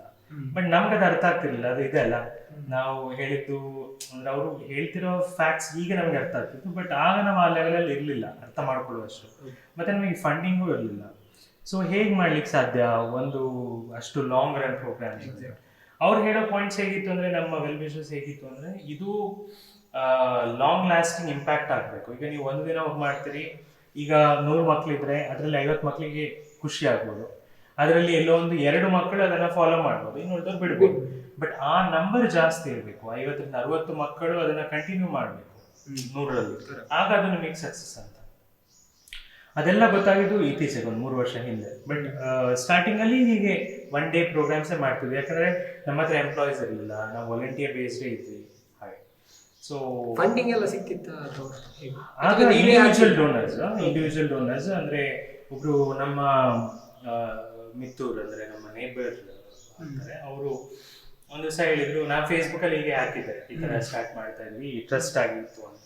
ಅದಕ್ಕೊಬ್ರು ಕಮೆಂಟ್ ಮಾಡಿದ್ರು, so I wanted to help ಅಂತ. ಸೊ ಆಮೇಲೆ ಅವ್ರಿಗೆ ಮೆಸೇಜ್ ಮಾಡಿದ್ದೆ ಫೇಸ್ಬುಕ್ಕಲ್ಲಿ, ಆ್ಯಂಡ್ ಹಿ ಸೆಡ್, ನಾನು ನಿಮಗೆ ಒಂದಷ್ಟು ಡೊನೇಷನ್ ಕೊಡಬೇಕಂತಿದ್ದೇವೆ ಅಂತ. ಆಯಿತು ಅಂತ ಹೇಳಿ ನಾನು ಬ್ಯಾಂಕ್ ಡೀಟೇಲ್ಸ್ ಎಲ್ಲ ಕಳಿಸಿದೆ. ನಾನು ಅಂದ್ಕೊಂಡು ಎಲ್ಲೋ 1,000 ಕೊಡ್ಬೋದು ಅಥವಾ 1,500 ಅಂತ. ಬಟ್ ಅವರು ಆಗ 25,000 ಕೊಟ್ಟರು. ಅದು ನಮಗೆ ದೊಡ್ಡ ಅಮೌಂಟ್. ಈಗಲೂ ದೊಡ್ಡ ಅಮೌಂಟ್, ಆಗಲೂ but still I was surprised, ಅಂದರೆ ಅಷ್ಟು ಕೊಡ್ತಾರೆ. ಸೊ ಅವರ ಅಮೌಂಟಿಂದ ನಾವು ಕಂಪ್ಲೀಟ್ ನಮ್ಮ ಲ್ಯಾಬ್ ಇದಕ್ಕೆ ಬೇಕಾಗುವಂಥ ಎಲ್ಲ ಇಕ್ವಿಪ್ಮೆಂಟ್ ಅವರಿಂದ ನಾವು ಪರ್ಚೇಸ್ ಮಾಡಿದ್ವಿ, ಅವರ ಡೊನೇಷನ್. ಸೊ ಅಲ್ಲಿವರೆಗೆ 2014 ವರೆಗೆ ನಾವು ವಿವೇಕಾನಂದ ಕಾಲೇಜಿನ ಮೆಟೀರಿಯಲ್ಸ್ಗೆ ಡಿಪೆಂಡ್ ಆಗಿದ್ವಿ. ಸೊ ಅಲ್ಲಿಂದ ನಾವು ಸೆಲ್ಫ್ ಮೆಟೀರಿಯಲ್ಸ್ ನಾವೇ ರೆಡಿ ಮಾಡ್ಕೊಂಡಿದ್ವಿ. ಸೊ ಅದು ನಮಗೆ ಬಂದ ಫಸ್ಟ್ ಡೊನೇಷನ್ಸ್. ಮತ್ತೆ ಬರ್ಲಿಕ್ಕೆ ಸ್ಟಾರ್ಟ್ ಆಯಿತು ಒಬ್ಬೊಬ್ಬರೇ ಹೀಗೆ ನೋಡಿ. ಬಟ್ ನಾವು ಇಲ್ಲಿವರೆಗೆ ಯಾರ ಹತ್ರ ಡೊನೇಷನ್ ಕೇಳಿಲ್ಲ ಇವತ್ತಿಗೂ ಕೂಡ. ವಿ ನೆವರ್ ಆಸ್ಡ್ ಈ ಥರ ಕೊಡಿ ಅಂತ. ಯಾರು ಇಂಟ್ರೆಸ್ಟಲ್ಲಿ ಬಂದು ಕೊಡ್ತಾರೆ ಅವ್ರು ಕೊಡ್ತಾರೆ. ಬಟ್ ಕೆಲವು ಸ್ಪೆಷಲ್ ಕೇಸಸಲ್ಲಿ ಕೇಳಿದ್ದೇವೆ. ಅದು ಹೇಗೆ ಅಂದರೆ ಇಂಡಿವಿಜುವಲಿ ಅಲ್ಲ, ಥ್ರೂ ಪೋಸ್ಟರ್ಸ್ ಬೇಕು ಕೊಡಿ, ಈ ಥರ ಮಕ್ಕಳಿಗೆ ಅವಶ್ಯಕತೆ ಇದೆ ಸ್ಕಾಲರ್ಶಿಪ್ ಥರ ಹಾಕ್ಕೊಟ್ಟಿದ್ದಾರೆ. But we never asked individually ಆವತ್ತಿಂದನೂ ಇವತ್ತಿನವರೆಗೂ ಕೂಡ. ಬಟ್ ಸ್ಟಾರ್ಟಿಂಗ್ ಡೇಸಲ್ಲಿ ಇಂಡಿವಿಜುವಲ್ ಫಂಡಿಂಗಲ್ಲೇ ನಡೀತಾ ಇದ್ದದ್ದು. ಬಟ್ ಮಕ್ಕಳು ಆಲ್ಮೋಸ್ಟ್ ಒಂದು 8th 9th ವರೆಗೆ ಅವರಿಗೆ ತುಂಬ ಆ್ಯಕ್ಟಿವ್ ಇರ್ತಾರೆ ಮಕ್ಕಳು. ಬಟ್ ಆ ಟೈಮಲ್ಲಿ ಅವರಿಗೆ ಸಿಗೋದು ಸಾಕಾಗಲ್ಲ ನಮ್ಮ ಗೌರ್ಮೆಂಟ್ ಸ್ಕೂಲ್ ಮಕ್ಕಳಿಗೆ, ನಾನು ನೋಡಿರೋ ಹಾಗೆ. ಈಗ ನಾನು ನೋಡಬೇಕು ಅಂದರೆ ಈಗ ಆ್ಯಕ್ಟಿವಿಟೀಸ್, ಅದಕ್ಕೋಸ್ಕರನೇ ಸರ್ಕಾರ ಒಂದಷ್ಟು ಆ್ಯಕ್ಟಿವಿಟೀಸ್ಗಳನ್ನು ಸರ್ಕಾರದಿಂದನೇ BE ಆಫೀಸಿಂದ DDP ಆಫೀಸಿಂದ ಮಾಡ್ತಾರೆ. ಆದ್ರೂ ಎಲ್ಲ ಮಕ್ಕಳಿಗೆ ಅವಕಾಶ ಸಿಗ್ಬೇಕಂತೇನಿಲ್ಲ ಅಲ್ಲ. ಸೊ ಆದ ಕಾರಣ ಅದರಿಂದನೂ ವಂಚಿತರಾಗ್ತಾರೆ ಕೆಲವು ಮಕ್ಕಳು.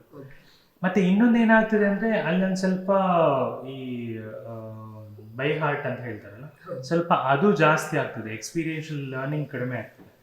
ಈಗ ನಮ್ಮ CBSE ಆಗಿರ್ಬೋದು, ICSE ಆಗಿರ್ಬೋದು, ಅಥವಾ ಈವನ್ ಕೆಲವು ಒಳ್ಳೆ ಸ್ಟೇಟ್ ಸ್ಕೂಲ್ಸ್. ಸೊ ಇವರೆಲ್ಲ ಏನು ಮಾಡ್ತಾರೆ ಅಂದರೆ ಒಂದಷ್ಟು ಎಕ್ಸ್ಪೆರಿಮೆಂಟ್ಸ್ ಮಾಡಿ ಮಕ್ಕಳಿಗೆ ನೋಡಿ ಇದು ಹೀಗೆ ಅಂತ ಹೇಳ್ತಾರೆ. ಈಗ ಕೆಲವು ಗೌರ್ಮೆಂಟ್ ಸ್ಕೂಲಲ್ಲಿ ಟೀಚರ್ಸ್ ಒಳ್ಳೆ ಇದ್ದವ್ರು ಮಾಡಿ ತೋರಿಸ್ತಾರೆ, ಬಟ್ ಅದು ಎಲ್ಲರಿಗೂ ಆಗ್ಬೇಕಂತಿಲ್ಲ ಒಂದು. ಮತ್ತೆ ಒಂದು ಕೆಲವು ಸ್ಕೂಲಲ್ಲಿ ಮಕ್ಕಳ ಸಂಖ್ಯೆ ಕಡಿಮೆ ಇದೆ, ಆದ್ರೂ ಅಲ್ಲಿ ಇಂಡಿವಿಜುವಲ್ ಅಟೆನ್ಷನ್ ಸಿಗ್ತಿಲ್ಲ ಮಕ್ಕಳಿಗೆ. ಅದಂತೂ ಪ್ರೈಮರಿ ಸ್ಕೂಲ್ಸ್ ಅಂತೂ ತುಂಬ ಕಷ್ಟ ಇದೆ. ಯಾಕೆಂದರೆ ಅಲ್ಲಿ HMಗಳೇ ಅಟೆಂಡರ್ಗಳು, HMಗಳೇ ಕ್ಲರ್ಕ್, ಒಟ್ಟಿಗೆ ಬೇರೆಯವರಿಗೆಲ್ಲ ಬಿಸಿ ಊಟ ಅದೆಲ್ಲ ಲೆಕ್ಕ ತಗೋಬೇಕು ಹಾಗೆ ಅಂತ ಈ ಮಕ್ಕಳಿಗೆ ಸ್ವಲ್ಪ ಎಜುಕೇಷನ್ ಅಲ್ಲಿ ತುಂಬ ಪ್ರಾಬ್ಲಮ್ ಆಗುತ್ತೆ. ಮತ್ತೆ ನಾನು ಹೇಳಿದಾಗೆ ನನಗೆ ಅದೇ ಪ್ರಾಬ್ಲಮ್ ಅದೇ, ಫೌಂಡೇಶನ್ ಸ್ಟ್ರಾಂಗ್ ಆಗದೆ ನಾವು ಎಂತ ಕಲಿತ್ರೂ ವೇಸ್ಟೇ. ಸೊ ನಮ್ಮಲ್ಲೂ ಅದೇ ಸಮಸ್ಯೆ. ಮಕ್ಕಳಿಗೆ ಸರ್ಕಾರಿ ಶಾಲೆಯಲ್ಲಿ ಕಲಿಯೋರಿಗೆ ಸುಮಾರು ಮಕ್ಕಳಿಗೆ ಫೌಂಡೇಶನ್ ಪ್ರಾಬ್ಲಮ್ ಆಗುತ್ತೆ. ಅದರಲ್ಲಿ 2 ಥರ ಇದೆ. ಒಂದು ಸ್ಕೂಲಿನ ಸಮಸ್ಯೆ ಆಗಿರ್ಬೋದು, ಇನ್ನೊಂದು ಮನೆಯಲ್ಲಿ ಹೆತ್ತವರು they are not well educated. ಅಂದರೆ ವೆಲ್ ಎಜುಕೇಟೆಡ್ ಅಂದರೆ ಅವರಿಗೆ ಇದು ಶಾಲೆಗೇನೆ ಹೋಗದೇ ಇರುವಂಥ ಎಷ್ಟು ಪೇರೆಂಟ್ಸ್ ಇದ್ದಾರೆ. ಸೊ ಅಂಥ ಮಕ್ಕಳಿಗೆ ತುಂಬ ಸಮಸ್ಯೆ ಆಗುತ್ತೆ. ಯಾಕೆಂದರೆ ಇಲ್ಲಿ ಏನೋ ಶಾಲೆಯಲ್ಲಿ 30 ಮಕ್ಕಳಿಗೆ ಒಟ್ಟಿಗೆ ಹೇಳ್ಕೊಟ್ಟಿರ್ತಾರೆ, ಮನೇಲಿ ಹೋಗಿ ಪೇರೆಂಟ್ಸ್ ಯಾರು ಅದನ್ನು ನೋಟ್ಸನ್ನು ಅಥವಾ ಏನೋ ತೆಗೆದು ನೋಡಲ್ಲ, ಅದು ಬರೆಸೋದಿಲ್ಲ. ಸೊ ಈ ಮಕ್ಕಳು ಸೀದಾ ಆಟ ಆಡ್ಲಿಕ್ಕೆ ಹೋಗ್ತಾರೆ. ಸೊ ಅವರು ಇದನ್ನೇ ಕಂಟಿನ್ಯೂ ಮಾಡ್ತಾರೆ. ಸೊ 3rd 4th 5th ಬಂದಾಗ ಅವರಿಗೆ ಬೇಸಿಕ್ ರೈಟಿಂಗು ಬರಲ್ಲ, ಓದಲಿಕ್ಕೂ ಬರಲ್ಲ, ಆಗ ಮಕ್ಕಳು ಹಿಂದೆ ಉಳಿತಾರೆ. ಸೊ ಇದು ಸಮಸ್ಯೆಗಳು ತುಂಬ ಆಗುತ್ತೆ. ಮತ್ತು ಇನ್ಫ್ರಾಸ್ಟ್ರಕ್ಚರ್ ಎಲ್ಲ ಸಮಸ್ಯೆ ಇದ್ದಿದ್ದೆ ಗೌರ್ಮೆಂಟ್ ಶಾಲೆಯಲ್ಲಿ. ಬಟ್ ನಾನು infrastructure may be the second thing. First thing basic foundational education ಮತ್ತು ಟೀಚರ್ ಇನ್ವಾಲ್ವ್ಮೆಂಟ್ ತುಂಬ ಇಂಪಾರ್ಟೆಂಟ್. ಮತ್ತು ಇನ್ನೊಂದು ಸಮಸ್ಯೆ ನಾನು ಇತ್ತೀಚೆಗೆ ತುಂಬ ಗಮನಿಸಿದೆ ಏನಂದರೆ ಪೇರೆಂಟ್ಸ್ ಇನ್ವಾಲ್ವ್ಮೆಂಟ್ ಸ್ವಲ್ಪ ಕಡಿಮೆ. ಈಗ ಸ್ಕೂಲಲ್ಲಿ, ನಮ್ಮ ಪ್ರೈವೇಟ್ ಸ್ಕೂಲ್ಸಲ್ಲಿ ಪೇರೆಂಟ್ಸ್ ಹೇಗೆ ನನ್ನ ಮಗಳಿಗೆ ಅದು ಕಲಿಸ್ಲಿಲ್ಲ ಇದು ಕಲಿಸ್ಲಿಲ್ಲ ಅಂತ ಹೇಳಿ ಕ್ವೆಶನ್ ಮಾಡ್ತಾರೆ, ಅಥವಾ ಹೋಗಿ ಈ ಸಿಲೆಬಸ್ನ ಯಾಕೆ ಕಂಪ್ಲೀಟ್ ಮಾಡಿಲ್ಲ, ಏನು ಸಮಸ್ಯೆ ಇದೆ ಅಂತ ಕೇಳ್ತಾರೆ, ಅಥವಾ ಆಗುವಂಥ ಸಮಸ್ಯೆಗಳನ್ನು ಡಿಸ್ಕಸ್ ಮಾಡ್ತಾರೆ ಸ್ಕೂಲಲ್ಲಿ. ಬಟ್ ಇಲ್ಲಿ ಶಾಲೆಯವರೇ ಮೀಟಿಂಗ್ ಕರೆದ್ರೆ ಪೇರೆಂಟ್ಸ್ ಬರಲ್ಲ. ಸೊ ಇದು ದೊಡ್ಡ ಸಮಸ್ಯೆ. ಅಂದರೆ ಪೇರೆಂಟ್ಸ್ ಮತ್ತು ಟೀಚರ್ಸ್ ಕೋಆರ್ಡಿನೇಷನ್ಸ್ ಇರೋದಿಲ್ಲ. ಸೊ ಇದು ಸ್ವಲ್ಪ ಸರ್ಕಾರಿ ಶಾಲೆಗಳಲ್ಲಿ ಆಗುವಂಥ ಸಮಸ್ಯೆಗಳು. ಬಟ್ ನಮ್ಮ ಬೇರೆ ಜಿಲ್ಲೆಗಳಿಗೆ ಕಂಪೇರ್ ಮಾಡಿದರೆ ನಮ್ಮ ದಕ್ಷಿಣ ಕನ್ನಡ ಶಾಲೆಗಳು ಎಷ್ಟೋ ಚೆನ್ನಾಗಿ ಮಾಡ್ತಾ ಇದೆ. ಬಟ್ ಅದೇ ಮಾರ್ಕ್ಸ್ ಬರ್ತಾ ಇದೆ. ಬಟ್ ನಾವು ಮಕ್ಕಳನ್ನ ನೆಕ್ಸ್ಟ್ ಜನ್ರೇಷನ್ ಏನೀಗ ಜೆನ್ಸಿ ಎಲ್ಲ ಹೊರಗಡೆ ಬರ್ತಿದ್ದಾರೆ, ಅಥವಾ ಈಗ ಜೆನ್ ಆಲ್ಫಾ ಕೂಡ. ಸೊ ಇವ್ರನ್ನೆಲ್ಲ ನಾವು ನೋಡಿದ್ರೆ ಆಗುವಂಥ ಸಮಸ್ಯೆ ಏನಂದರೆ ಆ ಮಕ್ಕಳ ಜೊತೆ ಈ ಮಕ್ಕಳು ಕಾಂಪೀಟ್ ಮಾಡ್ಲಿಕ್ಕೆ ಆಗುತ್ತಾ, ನಾವು ಅವ್ರನ್ನ ರೆಡಿ ಮಾಡಬೇಕು. ಅದೇ ಒಂದು ದೊಡ್ಡ ಚಾಲೆಂಜ್.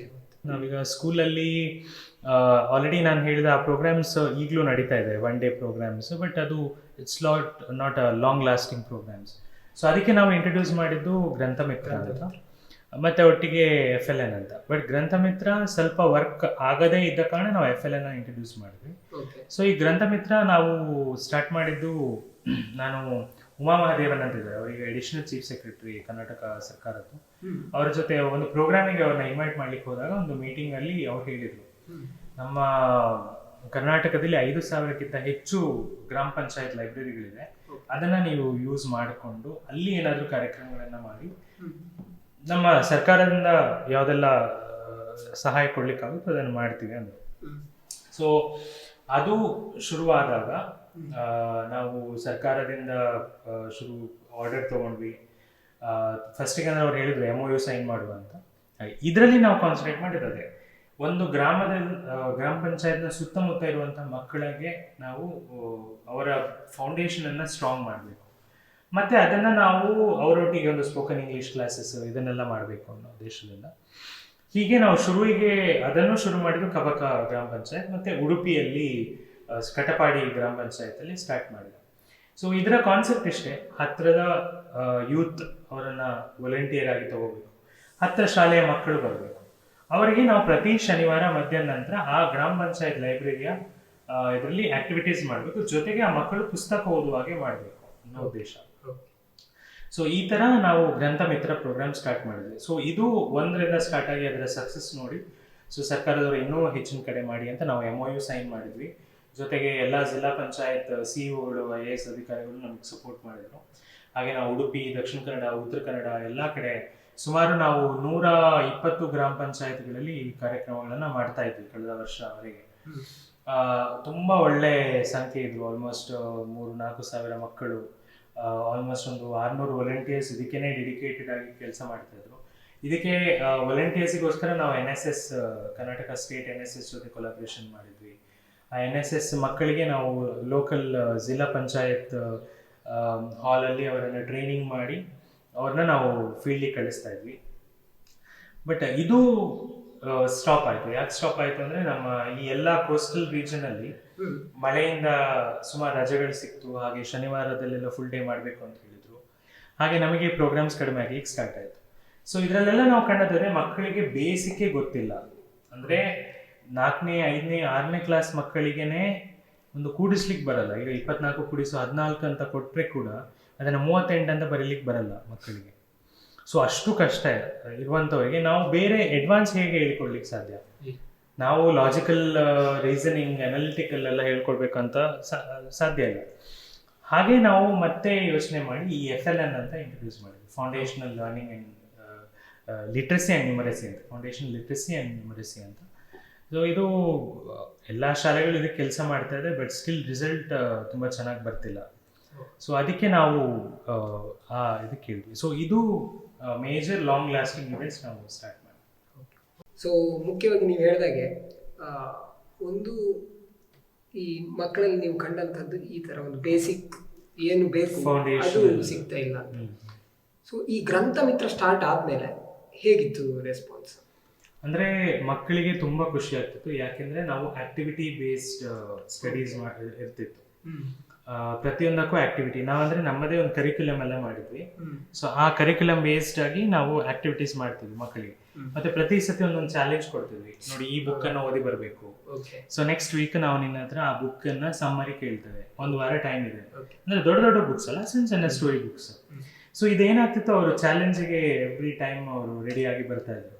ಸೊ ಇದು ತುಂಬಾ ಪಾಸಿಟಿವ್ ಆಗಿ ನಾವು ನೋಡಿದ್ದು. ಅಂದ್ರೆ ಮಕ್ಕಳಿಗೇನೋ ಹೊಸತಾಗಿ ಕೊಟ್ರೆ so they are ready to learn ಅಂತ, ಅಂದ್ರೆ ಅವ್ರಿಗೆ ಇಂಟ್ರೆಸ್ಟ್ ಬರುತ್ತೆ ಆಟೋಮ್ಯಾಟಿಕಲಿ ಅಂತ. ಯಾಕೆಂದ್ರೆ ಇಲ್ಲದ್ರೆ ನೀವು 10 ಸತಿ ಬರ್ಸೋದು 20 ಸತಿ ಬರ್ಸೋದು ಅದೇ ಮಗ್ಗಿಯನ್ನ, ಸೊ ಅದೊಂಥರ ಅವರಿಗೆ ಸಾಕಾಗಿ ಹೋಗುತ್ತೆ, ಯಾರಿಗೂ ಇಷ್ಟ ಇರಲ್ಲ. ಮತ್ತೆ ಯಾರಿಗೂ ಅಂದ್ರೆ ಸ್ಟಡೀಸ್ ಅನ್ನೋದು ಕೆಲವರಿಗೆ ಮಾತ್ರ ಇಂಟ್ರೆಸ್ಟ್ ಇರುತ್ತೆ, ಇನ್ನು ಉಳಿದದ್ದು ನಾವು ಇಂಟ್ರೆಸ್ಟ್ ಹೇಗಾದ್ರೂ ಅವ್ರಿಗೆ ಬರೆಸ್ಬೇಕು. ಸೊ ಅದಕ್ಕೆ ನಾವು ಆಕ್ಟಿವಿಟೀಸ್ ಥ್ರೂ ಗ್ರಂಥ ಮಿತ್ರ ಮಾಡ್ತೀವಿ. ಹಾಗೆ ಮಕ್ಕಳಿಗೆ ತುಂಬಾ ಇಷ್ಟಪಡ್ತಾ ಇದೆ. ಸೊ ಈ ಗ್ರಂಥ ಮಿತ್ರದಲ್ಲಿ ಎಷ್ಟು ಜನ ಇವಾಗ ಕೆಲಸ ಅಂದ್ರೆ ವಾಲಂಟಿಯರ್ ಆಗಿ ವರ್ಕ್ ಮಾಡ್ತಾರೆ? ಅದೇ 600 ಅಷ್ಟು ಸ್ಟೂಡೆಂಟ್ಸ್ ವಾಲಂಟಿಯರ್ ಆಗಿ ಕೆಲಸ ಮಾಡ್ತಾ ಇದ್ರು. ಬಟ್ ಇತ್ತೀಚೆಗೆ ನಾವು ಅದೇ ಪ್ರೋಗ್ರಾಮ್ ಮಾಡ್ತಿಲ್ಲ. ಲಾಸ್ಟ್ ಇಯರ್ 2024ಗೆ ನಾವು ಅದನ್ನ ನಿಲ್ಲಿಸಿದ್ವಿ. ಬಟ್ ಉತ್ತರ ಕನ್ನಡದಲ್ಲಿ ಈಗಲೂ ನಡೀತಾ ಇದೆ. ಅಲ್ಲಿ ಕಾರವಾರ ಇಂಜಿನಿಯರಿಂಗ್ ಕಾಲೇಜ್ ಮಕ್ಕಳು ತುಂಬಾ ಇಂಟ್ರೆಸ್ಟೆಡ್ ಅಲ್ಲಿ ಕೆಲಸ ಮಾಡಿದ್ರು, ಈಗಲೂ ಮಾಡ್ತಾ ಇದ್ದಾರೆ. ಸೊ ಅಲ್ಲಿ ಬಂದು ಈಗಲೂ ಆಕ್ಟಿವ್ ಆಗಿ ನಡೀತಾ ಇದೆ. ಸೊ ನಾ ಇಲ್ಲಿ ಇನ್ನೊಂದು ವಿಷಯ ಕೇಳಬೇಕು. ಯಾಕೆ ಈಗ ನಾವು ಒಂದು ಸಣ್ಣ ಕೆಲಸ ಹೇಳಿದರೆ ಒಂದು 4 ಜನರನ್ನು ಕರೆದೇ ಬರೋದು ತುಂಬ ಕಷ್ಟ ಆಗ್ತದೆ. ಅಂಥದ್ರಲ್ಲಿ ಈ ಒಂದು ಗ್ರಂಥ ಮಿತ್ರದಲ್ಲಿ 600 ಜನ ವಾಲಂಟಿಯರ್ಸ್ ವರ್ಕ್ ಮಾಡ್ತಾ ಇದ್ದೀವಿ, ಹೇಗೆ ಸಾಧ್ಯ ಅಂತ? ಇದಕ್ಕೆ ಒಂದು ನಾವು ಮೇನ್ ಕ್ರೆಡಿಟ್ NSSಗೆ ಕೊಡಬೇಕು. ಯಾಕಂದರೆ ಅವರಿಂದಾಗಿ ನಮಗೆ ಅಷ್ಟು ಹ್ಯೂಜ್ ನಂಬರ್ ಆಫ್ ಸ್ಟೂಡೆಂಟ್ಸ್ ನಮಗೆ ಮಾತಾಡ್ಲಿಕ್ಕೆ ಸಿಕ್ಕಿದ್ರು. ಸೆಕೆಂಡ್ ಏನು ಅಂದರೆ ನೋಡಿ, ಎಲ್ಲರೂ ಕೂಡ ಆಪರ್ಚುನಿಟಿ ಕಾಯ್ತಿರ್ತಾರೆ. ಎವ್ರಿಬಡಿ ನೀಡ್ಸ್ ಆಪರ್ಚುನಿಟಿ, ಬಟ್ ಸಿಗಲ್ಲ. ಈಗ ನೋಡಿ, ಒಂದು ಎದುರುಗಡೆ ಹೋಗಿ ಮಾತಾಡಬೇಕು ಅನ್ನೋ ಆಸೆ ಬರುತ್ತೆ ಡಿಗ್ರಿ ಕಾಲೇಜ್ ಮಕ್ಕಳಿಗೆ. ಇನ್ನಾದರೂ ನಾನು ಇಂಪ್ರೂವ್ ಆಗಿದ್ರೆ ಯಾವಾಗ ಆಗ್ತೇನೆ ಅಂತ. ಸೊ ಅದಕ್ಕೆ ಒಂದು ಆಪರ್ಚುನಿಟಿ ಬೇಕು.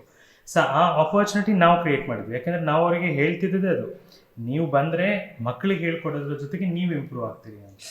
ಸೊ ನಮ್ಮ ವಾಲಂಟಿಯರಿಂಗ್ ಈಗಲೂ ಅಂದರೆ ಗ್ರಂಥ ಮಿತ್ರ ಅಲ್ಲ, ಉಳ್ದೆಲ್ಲ ಪ್ರೋಗ್ರಾಮ್ನ ವಾಲಂಟಿಯರಿಂಗ್ ಕಾನ್ಸೆಪ್ಟೇ ಅದು.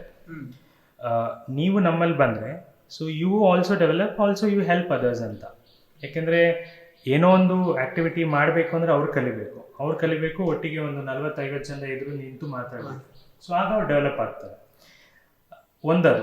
ಮತ್ತೊಂದು ಏನಂದರೆ, ನಾವು ಮೇನ್ಲಿ ಎಲ್ಲ ಸ್ಟೂಡೆಂಟ್ಸಿಗೆ ಹೇಳೋದೇನು ಅಂದರೆ, ಇದು ಎಲ್ಲ ರಿಸರ್ಚ್ ಹೇಳುತ್ತೆ, ನೀವೆಂತ ಬೇಕಾದರೂ ಮಾಡಿ, ಬಟ್ ಯಾವಾಗ ನೀವು ಚಾರಿಟಿಯಲ್ಲಿ ಇನ್ವಾಲ್ವ್ ಆಗ್ತೀವಿ. Charity, I am always against that. Charity ಅಂದರೆ ಹಣ ಕೊಡೋದೊಂದೇ ಚಾರಿಟಿ ಅಲ್ಲ. ಈಗ ನಮಗೆ ಹಣ ಕೊಟ್ಟ ಕೂಡಲೇ ಯಾರು ಅದು ದೊಡ್ಡ ಚಾರಿಟಿ ಅಂತ ಹೇಳಲ್ಲ. ಬಟ್ ಕೆಲವರಿಗೆ ಒಂದಾಗುತ್ತೆ. ಈಗ ಕೆಲವರಿಗೆ ಹಣ ಮಾತ್ರ ಕೊಡ್ಬೋದು, ಅವರಿಗೆ ಸ್ಕೂಲಿಗೆ ಹೋಗಿ ಕೆಲಸ ಮಾಡ್ಲಿಕ್ಕೆ ಸಾಧ್ಯ ಇಲ್ಲ. ಬಟ್ ಕೆಲವರಿಗೆ ಏನಿರುತ್ತೆ, ಹಣ ಇರಲ್ಲ, ಬಟ್ ಏನೋ ಮಾಡ್ಬೇಕಂತ ಇರುತ್ತೆ. ಕೆಲವ್ರ ಸ್ಟೂಡೆಂಟ್ಸಲ್ಲಿ ಅದೇ ಇದೆ, ನನಗೆ ಹೆಲ್ಪ್ ಮಾಡ್ಬೇಕಂತಿದೆ, ಬಟ್ ನನ್ನ ಹತ್ರ ಹಣ ಇಲ್ಲ. ಬಟ್ ಅದು ಒಂದೇ ಅಲ್ಲ, there are lot of ways to help. So ಅದಕ್ಕೆ ನಾವು ಹೇಳ್ತೀವಿ, ನಮ್ಮಲ್ಲಿ ಬನ್ನಿ, ನೀವು ನೋಡಿ, ಬೇರೆ ಮಕ್ಕಳನ್ನ ನೋಡಿದಾಗ ಗೊತ್ತಾಗುತ್ತೆ ನಾವು ಇನ್ನು ಎಷ್ಟು ಕೆಲಸ ಮಾಡಬೇಕು ಅಂತ. ಸೊ ಒಮ್ಮೆ ಬರ್ತಾರೆ. ಕೆಲವೊಮ್ಮೆ ಏನಾಗುತ್ತೆ, ಅವರು NSS ಕೋಆರ್ಡಿನೇಟರ್ನ ಇದಕ್ಕೆ ಬರ್ತಾ ಇದ್ರು, ಬರಬೇಕಲ್ಲ ಅಂತ. ಬಟ್ ಒಮ್ಮೆ ಬಂದ ಮೇಲೆ they felt okay, this is ವಾ ಅಂತ. ಹಾಗೆ ಸೊ ಆ ಥರ ಬರುತ್ತೆ. ಬಟ್ ಹಾಗಂತ ನಾವು ತಗೊಂಡ 600 ವಾಲಂಟಿಯರ್ಸ್ ಒಳ್ಳೆ ಕೆಲಸ ಮಾಡಿದ್ದಾರೆ ಅಂತಿಲ್ಲ. ಅಥವಾ ನಾವು 600 ಇದ್ದದ್ದು, ಅದಕ್ಕಿಂತ ಮುಂಚೆ ಒಂದು 800 ನಾವು ಟ್ರೈನಿಂಗ್ ಮಾಡಿದ್ದೇವೆ, ಅದರಲ್ಲಿ ಒಂದು 200 ಬರಲಿಲ್ಲ. ಅದು ಆಬ್ವಿಯಸ್ ಅಲ್ವಾ. ಸೊ ಎಲ್ಲ ನಮಗೆ 100% ಸಕ್ಸಸ್ ಸಿಗ್ಲಿಕ್ಕೆ ಸಾಧ್ಯ ಇಲ್ಲ.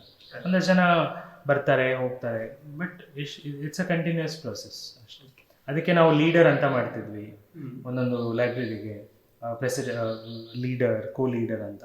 ಸೊ ಅವರಿಗೆ ಅದೊಂದು ಲೀಡರ್ಶಿಪ್ ತಗೊಂಡು ಮಾಡುವಂಥ ಇದು ಇರ್ತಿತ್ತಲ್ಲ. ಸೊ ಯಾರೋ ಜನ ಬರಲಿಲ್ಲ ನಮ್ಮ ಹತ್ರ ಕೇಳೋರು, ನಾವು 2 ಜನ ಜೂನಿಯರ್ಸನ್ನು ಹಾಕೋಬೋದಾ, ಖಂಡಿತ ಹಾಕಿ ಅಂತ ಹೇಳ್ತೀವಿ. ಸೊ ಹೀಗೆ. ಸೊ ಇನ್ನೊಂದೇನಂತ ಹೇಳಿದ್ರೆ, ಈ ಗ್ರಂಥ ಮಿತ್ರ ಇನ್ನೂ ಕೂಡ ಎಕ್ಸ್ಪಾಂಡ್ ಮಾಡುವ ಪ್ಲಾನ್ ಇದೆಯಾ? ಅಂದರೆ ಬೇರೆ ಬೇರೆ, ಇವಾಗ ಉತ್ತರ ಕನ್ನಡ ಆಗಿರ್ಬೋದು, ದಕ್ಷಿಣ ಕನ್ನಡ, ಈ ರೀತಿ ಒಂದು 3 ಕಡೆ ಇದೆ, 3 ಜಿಲ್ಲೆಗಳಲ್ಲಿ ಇನ್ನೂ ಎಕ್ಸ್ಪಾಂಡ್ ಮಾಡುವಂಥ ಪ್ಲಾನ್ ಇದೆ. ನಾವು ಮೈಸೂರಿಗೆ ಟ್ರೈ ಮಾಡಿದ್ವಿ, ನಮಗೆ ಆರ್ಡರ್ ಕೂಡ ಆಗಿತ್ತು, ಪರ್ಮಿಷನ್ ಕೂಡ ತಗೊಂಡಿದ್ವಿ. ಬಟ್ ಬೇರೆ ಬೇರೆ ಸಮಸ್ಯೆಗಳಿಂದ ನಾವು ಅದನ್ನು ಮಾಡಲಿಲ್ಲ. ಬಟ್ ನಾವು ಐ ಥಿಂಕ್ ಗ್ರಂಥ ಮಿತ್ರ ಸದ್ಯಕ್ಕೆ ನಾವೀಗ ಅದನ್ನು ಬೋಲ್ಡಲ್ಲಿ ಇಡ್ತಿದ್ದೇವೆ. ಯಾಕೆಂದರೆ ನಾವು FLN ಬಗ್ಗೆ ಜಾಸ್ತಿ ಗಮನ ಕೊಡ್ತಿದ್ದೇವೆ. ಯಾಕೆಂದರೆ ನಾವು ಗ್ರಂಥ ಮಿತ್ರದಲ್ಲಿ ಒಂದು ಕಂಡಿದ್ದು ಏನು ಅಂದರೆ, ಗ್ರಂಥ ಮಿತ್ರ ವಾರಕ್ಕೊಮ್ಮೆ ಆಗೋದು, ಬಟ್ ನಮ್ಮ FLN ವಾರದಲ್ಲಿ 4 ಸತಿ ಆಗುತ್ತೆ. ಸೊ ಈಗ ನೀವೇ ನೋಡಿ, ವಾರದಲ್ಲಿ 4 ಸತಿ ಸ್ಟೂಡೆಂಟ್ಸ್ಗೆ ನಾವು ಮೀಟ್ ಆಗಿ ಆಕ್ಟಿವಿಟೀಸ್ ಮಾಡಿದರೆ ಬೆಟರ್, ಅಥವಾ ವಾರದಲ್ಲಿ ಒಮ್ಮೆನಾ? ಆಬ್ವಿಯಸ್ಲಿ 4 ಸತಿ. ಸೊ ಅದಕ್ಕೆ ನಾವು ಜಾಸ್ತಿ FLN ಮೇಲೆ ಕಾನ್ಸಂಟ್ರೇಟ್ ಮಾಡುವಂತಿದ್ದೇವೆ. ಅದನ್ನ ಸ್ವಲ್ಪ ಮುಂದೆ ಹೊಸ ಫೇಸಲ್ಲಿ ತರಬೇಕಂತಿದ್ದೇವೆ. ಯಾರಿಗೆ ಅಂದರೆ, ಸ್ವಲ್ಪ already they are doing good, ಅಂದರೆ ಅವರು ಅಕಾಡೆಮಿಕಲಿ ಸ್ಟ್ರಾಂಗ್ ಇರುವಂಥ ಮಕ್ಕಳಿಗೆ ಹೊಸತೇನಾದರೂ ಕೊಡೋ ರೀತಿಯಲ್ಲಿ ನಾವು ಗ್ರಂಥ ಮಿತ್ರ ತರಬೇಕು ಅಂತ ಯೋಚನೆ ಇದೆ. ಬಟ್ ಈಗ ಹಳ್ತು ನಾವು ಹೇಗೆ ಮಾಡ್ತಿದ್ವಿ ಅಂದರೆ, ಇಲ್ಲಿವರೆಗೆ ಲಾಸ್ಟ್ ಇಯರ್ವರೆಗೆ ಹೇಗೆ ಮಾಡ್ತಿದ್ವಿ ಅಂದರೆ, ಡಲ್ ಸ್ಟೂಡೆಂಟ್ಸ್ನ ತೊಗೊಂಡು ಬಂದು ಅವರಿಗೆ ನಾವು ಆ್ಯಕ್ಟಿವಿಟೀಸ್ ಅವ್ರನ್ನ ಇದು ಟ್ರೈ ಮಾಡ್ತಿದ್ವಿ. ಬಟ್ ಅದನ್ನು ಈ ಥರ ಚೇಂಜ್ ಮಾಡ್ಬೇಕಂತಿದ್ದೇವೆ. ಬಟ್ ಅದೇ ನಮ್ಮ ದಕ್ಷಿಣ ಕನ್ನಡ, ಉತ್ತರ ಕನ್ನಡ ಇಲ್ಲಿ ಸ್ವಲ್ಪ ಕಷ್ಟ, ಈ ಥರ ಮಳೆಯಿಂದ ರಜೆ ಸಿಕ್ಕಿದ್ರೆ. ಬಟ್ ನಮ್ಮ ನಾರ್ತ್ ಎಲ್ಲ ಮಾಡ್ಬೋದು. ಬಟ್ ನಾನು ಈ ವಿಷಯದಲ್ಲಿ ಯಾದಗಿರಿ, ರಾಯಚೂರು ಇಲ್ಲೆಲ್ಲ ವಿಸಿಟ್ ಮಾಡಿ ನೋಡಿದ್ದೆ. ಬಟ್ ನನಗೆ ಅಷ್ಟು ಸುಲಭದಲ್ಲಿ ಸಾಧ್ಯ ಇಲ್ಲ ಅಂತ ಅನ್ನಿಸ್ತು. ಯಾಕೆಂದರೆ ನಾನು ಹೋದಾಗ ಕಾಲೇಜೇ 11 ಗಂಟೆಗೆ ಕ್ಲೋಸ್ ಆಗುತ್ತೆ ಬೆಳಿಗ್ಗೆ, ಆಯಿತಾ. ಕಾಲೇಜ್ ಅಲ್ಲಿ ನಾನು ಹೋಗಿ ಮಕ್ಕಳ ಹತ್ರ ಮಾತಾಡುವ ಅಂದರೆ, ಮಕ್ಕಳು 11 ಗಂಟೆಗೆ ಸರ್ ನಾವೀಗ ಮನೆಗೆ ಹೋಗ್ಬೇಕು ಸರ್ ಅಂತ ಹೇಳ್ತಿದ್ರು. ನಮ್ಮಲ್ಲಿ 11 ಗಂಟೆ ಬಿಡಿ, ಸಂಜೆ 5-6 ಗಂಟೆವರೆಗೆ ಇರುತ್ತೆ. ಸೊ ಅಲ್ಲಿ ನಮಗೆ ವಾಲಂಟಿಯರ್ ಸಿಗೋದೇ ಕಷ್ಟ. ಸೊ ಆ ಉದ್ದೇಶದಿಂದ ನಾನು ನಾರ್ತಲ್ಲೆಲ್ಲ ಸ್ವಲ್ಪ ಕಷ್ಟ ನಾನು ಹೇಳಿದೆ, ಸಾಧ್ಯ ಇಲ್ಲ ಸದ್ಯಕ್ಕೆ. ಯಾಕೆಂದರೆ ಅವರನ್ನು ನಾವು ಟ್ರೈನ್ ಮಾಡಬೇಕಂದ್ರೆ ಫಸ್ಟ್ ಆಫ್ ಆಲ್ ನಾವು ಟ್ರೈನ್ ಆಗಬೇಕು, ಆ ಲೆವೆಲಿಗೆ ನಾವು ಬರಬೇಕು. ಆ ಲೆವೆಲಿಗೆ ನಾವು ಇನ್ನೂ ಬಂದಿಲ್ಲ ಅಂತ ಅನ್ನಿಸ್ತು ಅವರನ್ನು ಟ್ರೈನ್ ಮಾಡುವಷ್ಟು. ಯಾಕೆ ನಾವು ತುಂಬ ಕಲೀಲಿಕ್ಕಿದೆ. ಹಾಗೆ ಸದ್ಯಕ್ಕೆ ನಾವು ಎಕ್ಸ್ಪಾನ್ಷನ್ ಮಾಡ್ತಿದ್ರು ಐ ಥಿಂಕ್ ಒಂದು 1.5 years ನಂತರ ಅಕಾಡೆಮಿಕಲಿ ಸ್ಟ್ರಾಂಗ್ ಇರುವಂಥ ಗೌರ್ಮೆಂಟ್ ಸ್ಕೂಲ್ ಮಕ್ಕಳಿಗೆ ತರಬೇಕಂತ ಹೇಳ್ತಾರೆ. ಓಕೆ, ಇನ್ನು ಈ ಸ್ಕಿಲ್ಗಳಿಗೆ ಬರೋದಾದ್ರೆ ಈ ಸ್ಕಿಲ್ ಬೇಸ್ಡ್ ಪ್ರೋಗ್ರಾಮ್ಗಳು ಏನೆಲ್ಲ ಮಾಡಿ? ಆ್ಯಕ್ಚುಲಿ ನಾವು ಗೌರ್ಮೆಂಟ್ ಕಾಲೇಜ್ ಸ್ಟೂಡೆಂಟ್ಸ್, ನನಗೆ ನೋಡುವಾಗ ಯಾವತ್ತೂ ಅನ್ನಿಸ್ತಿತ್ತು they have a calibre, but ಅವ್ರಿಗೆ ಸಮಸ್ಯೆ ಏನು ಅಂದರೆ ಅವರಿಗೆ ಪ್ರಾಪರ್ ಗೈಡೆನ್ಸ್ ಇರಲ್ಲ. ಈಗ ನೋಡಿ, ಒಂದು ಇಂಜಿನಿಯರಿಂಗ್ ಕಾಲೇಜಿಗೆ ನೋಡಿದ್ರೆ ಇಂಜಿನಿಯರಿಂಗ್ ಕಾಲೇಜಲ್ಲಿ ಪ್ರಾಪರ್ ಪ್ಲೇಸ್ಮೆಂಟ್ ಡಿಪಾರ್ಟ್ಮೆಂಟ್ ಇರುತ್ತೆ. ಅಬ್ವಿಯಸ್ಲಿ ಅಲ್ಲಿ ಫೀಸ್ ಜಾಸ್ತಿ ಇರುತ್ತೆ, ಅದಕ್ಕೆ ಪ್ಲೇಸ್ಮೆಂಟ್ ಅವರಿಗೆ ಮಾಡಬೇಕಾಗಿರುತ್ತೆ. ಬಟ್ ಸ್ಟಿಲ್ ತುಂಬ ವೆಲ್ ಸ್ಟ್ರಕ್ಚರ್ಡ್ ಪ್ಲೇಸ್ಮೆಂಟ್ ಪ್ರೋಗ್ರಾಮ್ಸ್ ಇರುತ್ತೆ. ಅವರು ಫಸ್ಟ್ ಇಯರಿಂದ ಹಿಡಿದು ಆಪ್ಟಿಟ್ಯೂಡಿಂದ ಹಿಡಿದು ಅವರ ಪರ್ಸ್ನಲ್ ಸ್ಕಿಲ್ ಡೆವಲಪ್ಮೆಂಟಿಂದ ಟೆಕ್ನಿಕಲ್ ಸ್ಕಿಲ್ಸ್ ಎಲ್ಲದಕ್ಕೂ ಟ್ರೈನಿಂಗ್ ಕೊಡ್ತಾರೆ. ಬಟ್ ಅದೇ ಈಗ ಗೌರ್ಮೆಂಟ್ ಕಾಲೇಜಲ್ಲಿ ಕಲಿತಿರೋ ಮಕ್ಕಳಿಗೆ ಆ ಥರದ ಆಪರ್ಚುನಿಟೀಸ್ ಇಲ್ಲ. ಅವ್ರಿಗೆ ಒಳ್ಳೆ ಟೀಚರ್ಸ್ ಇರ್ಬೋದು ಪಾಠ ಮಾಡಲಿಕ್ಕೆ, ಬಟ್ ಅವರಿಗೆ ಆ ಕಾರ್ಪೊರೇಟಿಗೆ ಹೋಗುವ ಆ ಲೆವೆಲಿಗೆ ಬೆಳೆಯುವಂಥ ಇದು ಕಷ್ಟ. ಈಗ ಒಂದು ಮಕ್ಕಳಿಗೆ ಇಮೇಲ್ ಸಿಗ್ನೇಚರ್ ಕ್ರಿಯೇಟ್ ಮಾಡ್ಲಿಕ್ಕೆ ಗೊತ್ತಿಲ್ಲ, ಅಥವಾ ಒಂದು ಇಮೇಲ್ ಫಾರ್ವರ್ಡ್ ಮತ್ತು ರಿಪ್ಲೈ ಇದ್ರ ಡಿಫ್ರೆನ್ಸ್ ಗೊತ್ತಿರಲ್ಲ, ಅಥವಾ ಇಮೇಲ್ ಯಾವ ಥರ ಬರಿಬೇಕು ಅನ್ನೋದು ಗೊತ್ತಿರಲ್ಲ. ಇದನ್ನೆಲ್ಲ ನಾವು ಅಬ್ಸರ್ವ್ ಮಾಡಿದ್ವಿ. ಸೊ ಅದಕ್ಕೋಸ್ಕರ ನಾವು ಒನ್ ವೀಕ್ ಇದು ಸ್ಕಿಲ್ ಎಡ್ಜ್ ಅಂತ ಒಂದು ಪ್ರೋಗ್ರಾಮನ್ನು ಸ್ಟಾರ್ಟ್ ಮಾಡಿದ್ವಿ. ಆ programme is mainly concentrate to second year third year students. So ಅದರಲ್ಲಿ ನಾವು ಏನು ಮಾಡ್ತೇವೆ ಅಂದರೆ ಕಮ್ಯುನಿಕೇಷನ್ ಸ್ಕಿಲ್ಸ್ ಮತ್ತು ರೆಸ್ಯೂಮೆ ಪ್ರಿಪ್ರೇಷನ್ಸ್. ಆ್ಯಕ್ಚುಲಿ ರೆಸ್ಯೂಮಲ್ಲಿ ಈಗ ಹೊಸ ಥರ ಅಂದರೆ ರೆಸ್ಯೂಮ್ ಪ್ರತಿ ವರ್ಷ ಚೇಂಜ್ ಆಗುತ್ತೆ. ಸೊ ಆ ಅಪ್ಡೇಟ್ ಇಟ್ಕೊಂಡು ನಾವು ಅವ್ರಿಗೆ ಮಾಡುವಂಥದ್ದು, ಮಾಕ್ ಇಂಟರ್ವ್ಯೂಸ್ ಮಾಡುವಂಥದ್ದು. ಮತ್ತು ಒಂದು ಸ್ಪೆಷಲ್ ಪ್ರೋಗ್ರಾಮ್ ನಾವು ದಕ್ಷಿಣ ಕನ್ನಡದಲ್ಲಿ I think we are the first to introduce 6 years ಹಿಂದೆ. ಅದು SDG ಅಂತ, ಸಸ್ಟೈನಬಲ್ ಡೆವಲಪ್ಮೆಂಟ್ ಗೋಲ್ಸ್ ಅಂತ. ಅದರ ಬೇಸ್ಡಲ್ಲಿ ಹ್ಯಾಕಥಾನ್ಸ್ ಮಾಡ್ತೀವಿ. ಅಂದರೆ ಈ ಮಕ್ಕಳಿಗೆ ಈಗ ನಾವು ಹ್ಯಾಕಥಾನ್ಸ್ ಜನರಲಿ ಎಲ್ಲಿ ಆಗುತ್ತೆ ಅಂದರೆ ಮೆಟ್ರೋಪಾಲಿಟನ್ ಸಿಟೀಸಲ್ಲಿ. ಸೊ ಈ ಹ್ಯಾಕಥಾನ್ಸ್ ಏನು ಅಂದರೆ ಒಂದು ಸಣ್ಣ ಪ್ರಾಬ್ಲಮ್ ಕೊಡ್ತೇವೆ, ಆ ಪ್ರಾಬ್ಲಮಿಗೆ ಅವರು ಸೊಲ್ಯೂಷನನ್ನು ಒಂದು ಬಿಸ್ನೆಸ್ ಮಾಡೆಲಲ್ಲಿ ತರಬೇಕು, ಅಥವಾ ಒಂದು NGO ಮಾಡೆಲಲ್ಲಿ, ಈಗ ನಮ್ಮ ಥರನೂ ತರ್ಬೋದು ಅಥವಾ ಬಿಸ್ನೆಸ್ ಮಾಡೆಲ್ ಆಗೂ ತರ್ಬೋದು. ಸೊ ಇದನ್ನು ನಾವು ಸ್ಟೂಡೆಂಟ್ಸಿಗೆ ಇಂಟ್ರಡ್ಯೂಸ್ ಮಾಡಿದ್ವಿ. ಅದು ಹೇಗೆ ಬಿಸ್ನೆಸ್ ಕ್ಯಾನ್ವಸ್ ಹೇಗಿರುತ್ತೆ, ಅವ್ರ ಫಂಡಿಂಗ್ ಹೇಗೆ ರೈಸ್ ಮಾಡೋದು, ಈ ಥರದ್ದೆಲ್ಲ ಪಿಚ್ಚಿಂಗ್ ಮಾಡುವಂಥದ್ದು ಇದನ್ನೆಲ್ಲ. ಸೊ ಇದನ್ನು ಇಂಟ್ರಡ್ಯೂಸ್ ಮಾಡಿದ್ವಿ ಈ ಸ್ಕಿಲ್ ಎಡ್ಜಲ್ಲಿ. ಅದನ್ನು ಸಪ್ರೇಟಾಗೂ ಮಾಡ್ತೀವಿ, ಜೊತೆಗೂ ಮಾಡ್ತೀವಿ. ಇದು 1 week ಪ್ರೋಗ್ರಾಮಲ್ಲಿ ನಾವು ಒಂದೊಂದು ಸ್ಪೀಕರನ್ನು ಕಳಿಸಿ ಅವ್ರ ಜೊತೆಗೆ ಮೆಂಟರ್ಶಿಪ್ ಮಾಡಿ, ಈ ಪ್ರೋಗ್ರಾಮಿಗೆ ನಾವು ತಗೊಳ್ಳೋದೇ ಮ್ಯಾಕ್ಸಿಮಮ್ 50 ಸ್ಟೂಡೆಂಟ್ಸ್. ಅದಕ್ಕಿಂತ ಜಾಸ್ತಿ ತಗೊಳ್ಳಲ್ಲ, ಯಾಕೆಂದ್ರೆ ನಮಗೆ 1-to-1 ಕನೆಕ್ಟ್ ಇರಬೇಕು, ಅವರನ್ನು ಅಬ್ಸರ್ವ್ ಮಾಡಬೇಕು ಅನ್ನೋ ಉದ್ದೇಶದಿಂದ. ಸೊ ಇದು ಪ್ರೋಗ್ರಾಮಲ್ಲಿ ನಾವು ತುಂಬ ಚೇಂಜಸ್ ನೋಡಿದ್ದೇವೆ ಮಕ್ಕಳನ್ನು. ಅಂದರೆ ಡೇ 0 to day 6. ಸೊ ನೋಡಿದರೆ ಅವರಲ್ಲಿ we can see the huge changes. ಯಾಕೆಂದರೆ ಫಸ್ಟ್ ಆಫ್ ಆಲ್ ಅವ್ರಿಗೆ ಇಮೇಲ್ ರೈಟಿಂಗ್ ಬರ್ತಿರ್ಲಿಲ್ಲ. ಸೊ ಈಗ ಒಂದು ಚೆನ್ನಾಗಿ ಇಮೇಲ್ ರೈಟಿಂಗ್ ಬರ್ಲಿಕ್ಕೆ ಬರುತ್ತೆ. ನಮ್ದೆಲ್ಲ ಹ್ಯಾಂಡ್ಸ್ ಆನ್ ಅಲ್ಲಿ ಕೂಡ. ಮತ್ತು ಇಂಟರ್ವ್ಯೂ ಒಂದು ಫೇಸ್ ಮಾಡಿರಲ್ಲ. ಸೊ ಒಂದು ಮಾಕ್ ಇಂಟರ್ವ್ಯೂ ಫಸ್ಟ್ ಟೈಮ್ ಹೇಗಿರುತ್ತೆ. ಸೊ ನಮ್ಮ ಮಾಕ್ ಇಂಟರ್ವ್ಯೂ ಹೇಗಿರುತ್ತೆ ಅಂದರೆ, ಕಾರ್ಪೊರೇಟಲ್ಲಿ ವರ್ಕ್ ಮಾಡ್ತಿರೋಂಥ ನಮ್ಮ ವಾಲಂಟಿಯರ್ಸ್ ಯಾರಿದ್ದಾರೋ ಅವರೇ ಬರ್ತಾರೆ, ಕಾಲೇಜಿಗೆ ಬರ್ತಾರೆ. ಕಾಲೇಜಿಗೆ ಬಂದು ಹೀಗೆ ಎದುರುಗಡೆ ಕೂತ್ಕೊಳ್ತಾರೆ. ಸೊ ಅದಕ್ಕಿಂತ ಹಿಂದಿನ ದಿವಸ ನಾವು ರೋಲ್ಸ್ ತೊಗೋತೀವಿ. ನಿಮ್ಗೆ ಯಾವುದಾಗಬೇಕು, ಮಾರ್ಕೆಟಿಂಗಾ ಅಥವಾ ಟ್ಯಾಕ್ಸ್ ಅನಾಲಿಸ್ಟಾ ಅಥವಾ ಡಿಜಿಟಲ್ ಮಾರ್ಕೆಟಿಂಗ್ ಏನು ಇದೆ ಅದನ್ನು ತೊಗೋತೀವಿ. ತೊಗೊಂಡು ಅವ್ರು ಅದಕ್ಕೆ ರೆಡಿಯಾಗಿ ಬರಬೇಕು. ರೆಸ್ಯೂಮೆ ನಾವೇ ಹೇಳ್ಕೊಟ್ಟಿರ್ತೀವಿ, ಆ ರೆಸ್ಯೂಮನ್ನು ಅವ್ರು ತೊಗೊಂಡು ಬರಬೇಕು. ತೊಗೊಂಡು ಬಂದು ಈಗ ಇಂಟರ್ವ್ಯೂ ಕೊಡ್ತೀವಿ. ಸೊ ಫಸ್ಟ್ 10-12 minutes ಇಂಟರ್ವ್ಯೂ ಇರುತ್ತೆ, ಮಾಕ್ ಇಂಟರ್ವ್ಯೂ ಇರುತ್ತೆ. ನೆಕ್ಸ್ಟ್ ಒಂದು 5 minutes ನಾವು ಅವ್ರನ್ನ ಕರೆಕ್ಷನ್ ಮಾಡ್ತೀವಿ. ನೋಡು, ನೀನು how to introduce yourself ಅಂತ ಹೇಳಿದಾಗ ಈ ಥರ ಹೇಳಬಾರ್ದು, ಈ ಥರ ಹೇಳಬೇಕು, ಆ್ಯಸ್ ಪರ್ ಕಾರ್ಪೊರೇಟ್ ಹೇಗಿದೆ. ಮತ್ತು ರೆಸ್ಯೂಮನ್ನ ನೋಡ್ತಾರೆ, ಅವ್ರು ಆದರೂ ಮಿಸ್ಟೇಕ್ಸ್ ಮಾಡಿರ್ತಾರೆ, ನೋಡಿ ರೆಸ್ಯೂಮಲ್ಲಿ ಈ ಥರ ಇರಬಾರ್ದು, ಹಾಗೆ. ಸೊ ಈ ಥರ ಇದು ಸ್ಕಿಲ್ ಬೇಸ್ಡ್ ನಾವು ಇಂಟ್ರಡ್ಯೂಸ್ ಮಾಡಿದ್ದು. ಇನ್ನೊಂದು ಮೆಂಟರ್ಶಿಪ್ ಪ್ರೋಗ್ರಾಮ್ ನಾವು ಇತ್ತೀಚೆಗೆ ಸ್ಟಾರ್ಟ್ ಮಾಡಿದ್ದು.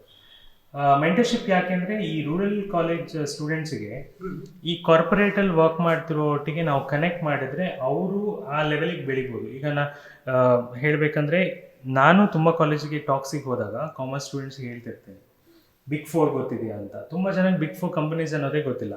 ಸೊ ಬೇರೆ ಬೇರೆ ಕಂಟ್ರಿಯ ಟ್ಯಾಕ್ಸ್ ಆಡಿಟಿಂಗನ್ನು ನಮ್ಮ ದೇಶದಲ್ಲಿ ಮಾಡೋದು, ಬೇರೆ ದೇಶದ ಕಂಪನಿಗಳದು, ಬಟ್ ನಮ್ಮ ಇಂಡಿಯಾದಲ್ಲಿದೆ. KPMG, ಡೆಲಾಯ್ಟ್, PwC, EY ಅಂತೆಲ್ಲ. ಇದನ್ನು ನಾನು ಕೇಳಿದೆ, ನಿಮಗೆ ಗೊತ್ತಿದೆಯಾ ಅಂತ. ಎಷ್ಟೋ ಮಕ್ಳಿಗೆ ಗೊತ್ತಿಲ್ಲ. ಯಾಕೆ ಬೇಜಾರಾಗೋದಂದರೆ, ಅದು ಒಬ್ಬ ಕಾಮರ್ಸ್ ಸ್ಟೂಡೆಂಟ್ ಕೂಡ ಈ can earn like a engineer. ಒಬ್ಬ ಹೇಗೆ ಎಂಜಿನಿಯರಿಂಗ್ ಮಾಡಿ ಹೋದಾಗ ಎಷ್ಟು ಅರ್ನ್ ಮಾಡ್ತಾನೆ ಅದೇ ಥರ ಒಬ್ಬ ಬಿ ಕಾಮ್ ಸ್ಟೂಡೆಂಟ್ ಅರ್ನ್ ಮಾಡ್ಬೋದು ಜಸ್ಟ್ 3 ವರ್ಷ ಬಿ ಕಾಮ್ ಮಾಡಿದ್ಮೇಲೆ. ಬಟ್ ಅದು ನಮ್ಮ ಈ ಊರಿನ ಮಕ್ಕಳಿಗೆ ಗೊತ್ತಿಲ್ಲ. ಬಟ್ ಅದೇ ಬೆಂಗಳೂರಿನ ಎಷ್ಟೋ ಕಾಲೇಜ್ ಮಕ್ಕಳು ಅದರಲ್ಲಿ ಪ್ಲೇಸ್ಮೆಂಟ್ ಆಗ್ತಾರೆ, ಯಾಕಂದರೆ ದೇ ಅವೇರ್ ಆ್ಯಂಡ್ ಆ ಕಂಪನಿ ಕೊಲಾಬ್ರೇಷನ್ಸ್ ಕೂಡ ಇದೆ. ಅದಕ್ಕೆ ನಾವು ಮಕ್ಕಳಿಗೆ ಅದರ ಬಗ್ಗೆ ಹೇಳುವಾಗ ಆ ಕಂಪನಿಯವರೇ ಈ ಮಕ್ಕಳೊಟ್ಟಿಗೆ ಮಾತಾಡಿದ್ರೆ ಅವರಿಗೊಂದು ಕರೆಕ್ಟ್ ಗೈಡೆನ್ಸ್ ಸಿಗುತ್ತೆ. ಕಾರ್ಪೊರೇಟ್ ಹೇಗಿರುತ್ತೆ, ನಾವು ಕಾರ್ಪೊರೇಟ್ ಅಂದರೆ ಬರೀ ಡ್ರೆಸ್ಸಿಂಗ್ ನೋಡ್ತೀವಿ, ಡ್ರೆಸ್ಸಿಂದ ಹೆಚ್ಚು ಅಪಿಯರೆನ್ಸ್ ಮ್ಯಾಟ್ರ್ ಆಗುತ್ತೆ. ಬಟ್ ಅದರ ಜೊತೆಗೇನೆ ನಾವು ಹೇಗೆ ಬಿಹೇವ್ ಮಾಡಬೇಕು, ಯಾವ ಥರ ಇರುತ್ತೆ, ಸುಮಾರು ಏನೋ ಕಾರ್ಪೊರೇಟ್ ಎಟಿಕ್ವೇಟ್ಸ್ ಗೊತ್ತಿರಲ್ಲ. ಸೊ ಇದನ್ನ ನಾವು ಅವರಿಗೆ 1 ವರ್ಷ ಮೆಂಟರಿಂಗ್ ಮಾಡಿದ್ವಿ. ಅದರಲ್ಲೂ ಪುನಃ ಇದೇ ಬರುತ್ತೆ, email, resume writing, time management ಇದೆಲ್ಲ. ಸೊ ಆಲ್ಮೋಸ್ಟ್ ನಾವು ಕಂಟಿನ್ಯೂಸ್ ಅವ್ರನ್ನ ಮಾನಿಟರ್ ಮಾಡ್ತಾ ಇದ್ವಿ 1 year. ಸೊ ಇದು ತುಂಬ ತುಂಬ ಚೆನ್ನಾಗಿ ಒಂದು ಬ್ಯಾಚ್ ಈಗ ಈ ಮಂತ್ ಹೊರಗಡೆ ಬರುತ್ತೆ, ಕಂಪ್ಲೀಟ್ ಮಾಡ್ತಾರೆ. ಸೊ ನೆಕ್ಸ್ಟ್ ಇಯರ್ ನಾವು ಬಿ ಕಾಮ್, ಈಗ ನಾವು ಬಿ ಕಾಮ್ ಹೇಗೆ ಮಾಡಿದ್ದು, ಬಿ ಕಾಮ್ ಜೊತೆ ಬೇರೆ ಸ್ಟ್ರೀಮನ್ನು ಕೂಡ ನಾವು ಮಾಡಬೇಕಂತ ಇದ್ದೇವೆ. ಸೊ ಇದು 2 ಮೇಜರ್ಲಿ ನಾವು ಡಿಗ್ರಿ ಕಾಲೇಜ್ ಮಕ್ಕಳಿಗೆ, ಯೂತ್ಗೆ ಮಾಡ್ತಿರುವಂಥ ಪ್ರೋಗ್ರಾಮ್ಸ್. ಓಕೆ. ಸೊ ಇಷ್ಟು ಪ್ರಾಜೆಕ್ಟ್ಗಳನ್ನು ಮಾಡ್ತಾ ಇರುವಾಗ ಮುಖ್ಯವಾಗಿ ಅದರಲ್ಲಿ ಒಂದು ಕಾಣುವಂಥದ್ದು ಲೀಡರ್ಶಿಪ್ ಕ್ವಾಲಿಟಿ, ಮತ್ತು ಇನ್ನೊಂದು ಟೀಮ್ ಬಿಲ್ಡಿಂಗ್ ಅಂತ ಹೇಳ್ಬೋದು. ಸೊ ಇದು 2 ನಿಮ್ಮಲ್ಲಿ ನೀವು ಆಗ ಹೇಳ್ತಾ ಇದ್ದಾಗೆ ಚೈಲ್ಡ್ಹುಡ್ಡಲ್ಲಿ ಇರಲಿಲ್ಲ ಅಥವಾ ಕಾಲೇಜ್ ಡೇಸಲ್ಲಿ ಇರಲಿಲ್ಲ. ಬಟ್ ಅದನ್ನು ಹೇಗೆ ಬಿಲ್ಡ್ ಮಾಡಿದ್ವಿ, ಆ್ಯಸ್ ಎ ಒಂದು ಇಷ್ಟು ದೊಡ್ಡ ಟೀಮ್ ಕಟ್ಟಲಿಕ್ಕೆ ಹೇಗೆ ಸಾಧ್ಯ ಆಯಿತು?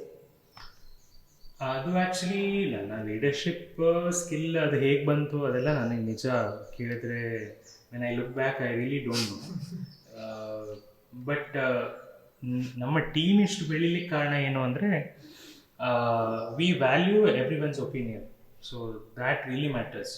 ಈಗ ನಾನು ತುಂಬ ಸಂಸ್ಥೆಗಳನ್ನು ನೋಡಿದ್ದೇನೆ, ಏನಾಗುತ್ತೆ ಅಂದರೆ ದೊಡ್ಡವರು ಹೇಳಿದ್ದೇ ನಡಿಬೇಕು. ಈಗ ನಮ್ಮದು, ಈಗ ನಮ್ಮ ಟೀಮಲ್ಲಿ, ನಮ್ಮ ಆಕಾಂಕ್ಷದಲ್ಲಿ ಆಲ್ಮೋಸ್ಟ್ ನಾನೇ ಸೀನಿಯರ್, ತುಂಬ ಸೀನಿಯರ್, ಮತ್ತು ಎಲ್ಲ ತುಂಬ ಜೂನಿಯರ್ಸ್. ಬಟ್ ನಮ್ಮಲ್ಲಿ ಹೇಗೆ ನಡೀತದೆ ಅಂದರೆ, ಈಗ ಇತ್ತೀಚೆಗೆ ಲಾಸ್ಟ್ ಇಯರ್ ಒಂದಷ್ಟು ವಾಲಂಟಿಯರ್ಸ್ ಸೇರಿದ್ರು 2 ವರ್ಷ ಹಿಂದೆ. ಅವ್ರು ಬಂದು ನನ್ನ ಹತ್ರ ಹೇಳಿದರು, ಸರ್ ಈ ಥರ ಒಂದು ಗ್ಯಾಪ್ ಇದೆ, ಈ ಥರ ಪ್ರೋಗ್ರಾಮ್ ಮಾಡುವನ ಅಂತ. ಅದನ್ನು NMMS ಅಂತ ನಾವು, NMMS ಅಂತ ಒಂದು ಇಟ್ಸ್ ಗೌರ್ಮೆಂಟಿಂದ ಸಿಗೋ ಸ್ಕಾಲರ್ಶಿಪ್ ಗೌರ್ಮೆಂಟ್ ಸ್ಕೂಲ್ ಮಕ್ಕಳಿಗೆ. ಬಟ್ ಅದಕ್ಕೆ ಎಲ್ಲೂ ಕೋಚಿಂಗ್ ಇಲ್ಲ. ಯಾಕೆ ಕೋಚಿಂಗ್ ಇಲ್ಲ ಅಂದರೆ ಅದರಿಂದ ಹಣ ತೊಗೊಳಿಕ್ಕಾಗಲ್ಲ, ಯಾಕೆಂದರೆ ಪಾಪದ ಮಕ್ಕಳಿಗೆ ಇರೋದು. ಈಗ CET ಥರ ಇದ್ದರೆ ಅದಕ್ಕೂ ಕೋಚಿಂಗ್ ಇರ್ತಿತ್ತು. ಸೊ ಇದಕ್ಕೆ ಏನಾದರೂ ಮಾಡಬೇಕು ಅಂತ ಆ ಮಕ್ಕಳು ಬಂದು ಹೇಳಿದರು, ವಾಲಂಟಿಯರ್ಸ್. ಅವರೇ ಎಲ್ಲ ಐಡಿಯಾ ಹಿಡ್ಕೊಂಡು ಬಂದಿದ್ರು. ನಾನು ಅದಕ್ಕೆ ಏನು ಇಂಟರ್ಫಿಯರ್ ಆಗಲಿಲ್ಲ. I thought it's genuine. ಯಾಕೆಂದರೆ ಅವರು ಆ ಎಕ್ಸಾಮ್ ಪಾಸ್ ಆಗಿ ಬಂದವರು ಗೊತ್ತಿತ್ತು. ನಾನು ಅವ್ರಿಗೆ ಕಂಪ್ಲೀಟ್ ಫ್ರೀ ಹ್ಯಾಂಡ್ ಕೊಟ್ಟೆ. ಆ್ಯಂಡ್ ಅವರು ಎಷ್ಟು ಚೆನ್ನಾಗಿ ಮಾಡಿದ್ರು ಅಂದರೆ, ಇಡೀ ದಕ್ಷಿಣ ಕನ್ನಡಕ್ಕೆ ಕಳೆದ ವರ್ಷ ಮತ್ತು ಈ ವರ್ಷ ಗೌರ್ಮೆಂಟ್ ನಮ್ಮನ್ನೇ ಕಳಿಸಿ ಮಾಡಿರುವಂಥದ್ದು. And it's again free. ನಾವು ಗೌರ್ಮೆಂಟಿಂದ ಏನು ಅದಕ್ಕೆ ಫಿನಾನ್ಷಿಯಲ್ ಸಪೋರ್ಟ್ ತೊಗೊಳ್ಳಿಲ್ಲ. ಆಲ್ಮೋಸ್ಟ್ ನಾವು 1800 ಸ್ಟೂಡೆಂಟ್ಸ್ಗೆ ನಾವು ಟ್ರೈನಿಂಗ್ ಮಾಡಿದ್ದೇವೆ. ಅದು ಇಂಡಿವಿಜುವಲಿ ಹೋಗಿ ಪಾಠ ಮಾಡಿದ್ದೇವೆ. ಅಷ್ಟೇ ಅಲ್ಲದೆ ಆಲ್ಮೋಸ್ಟ್ 300 ಅಷ್ಟು ಮಕ್ಕಳು ಪಾಸ್ ಆಗಿದ್ದಾರೆ ಎಕ್ಸಾಮ್.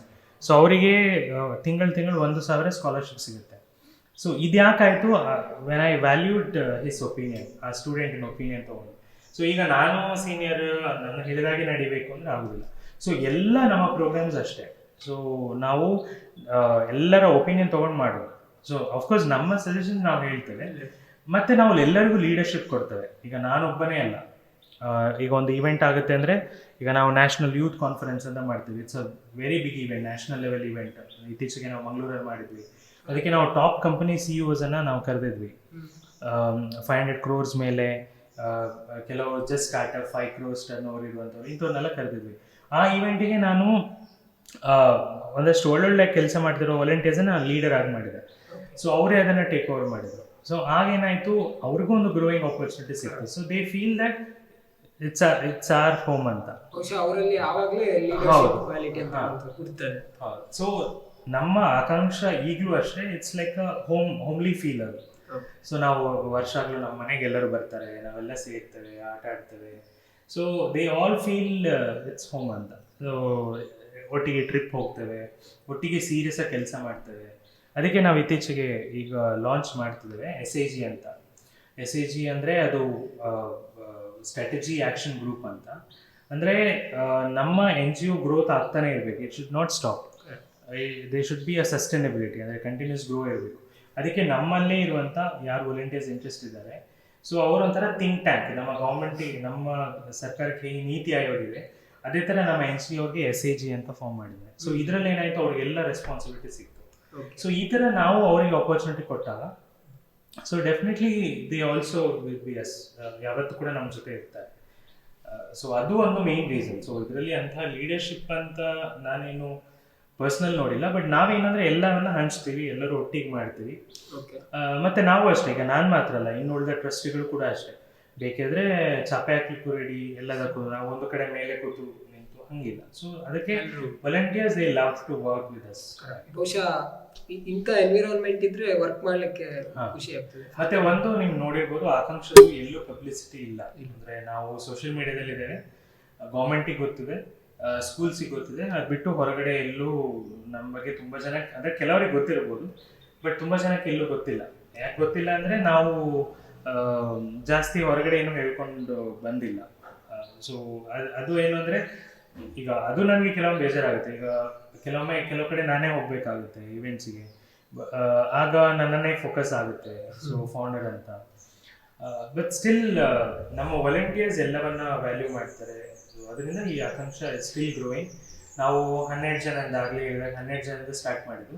ನಾವು we have active members of around 300+ volunteers active.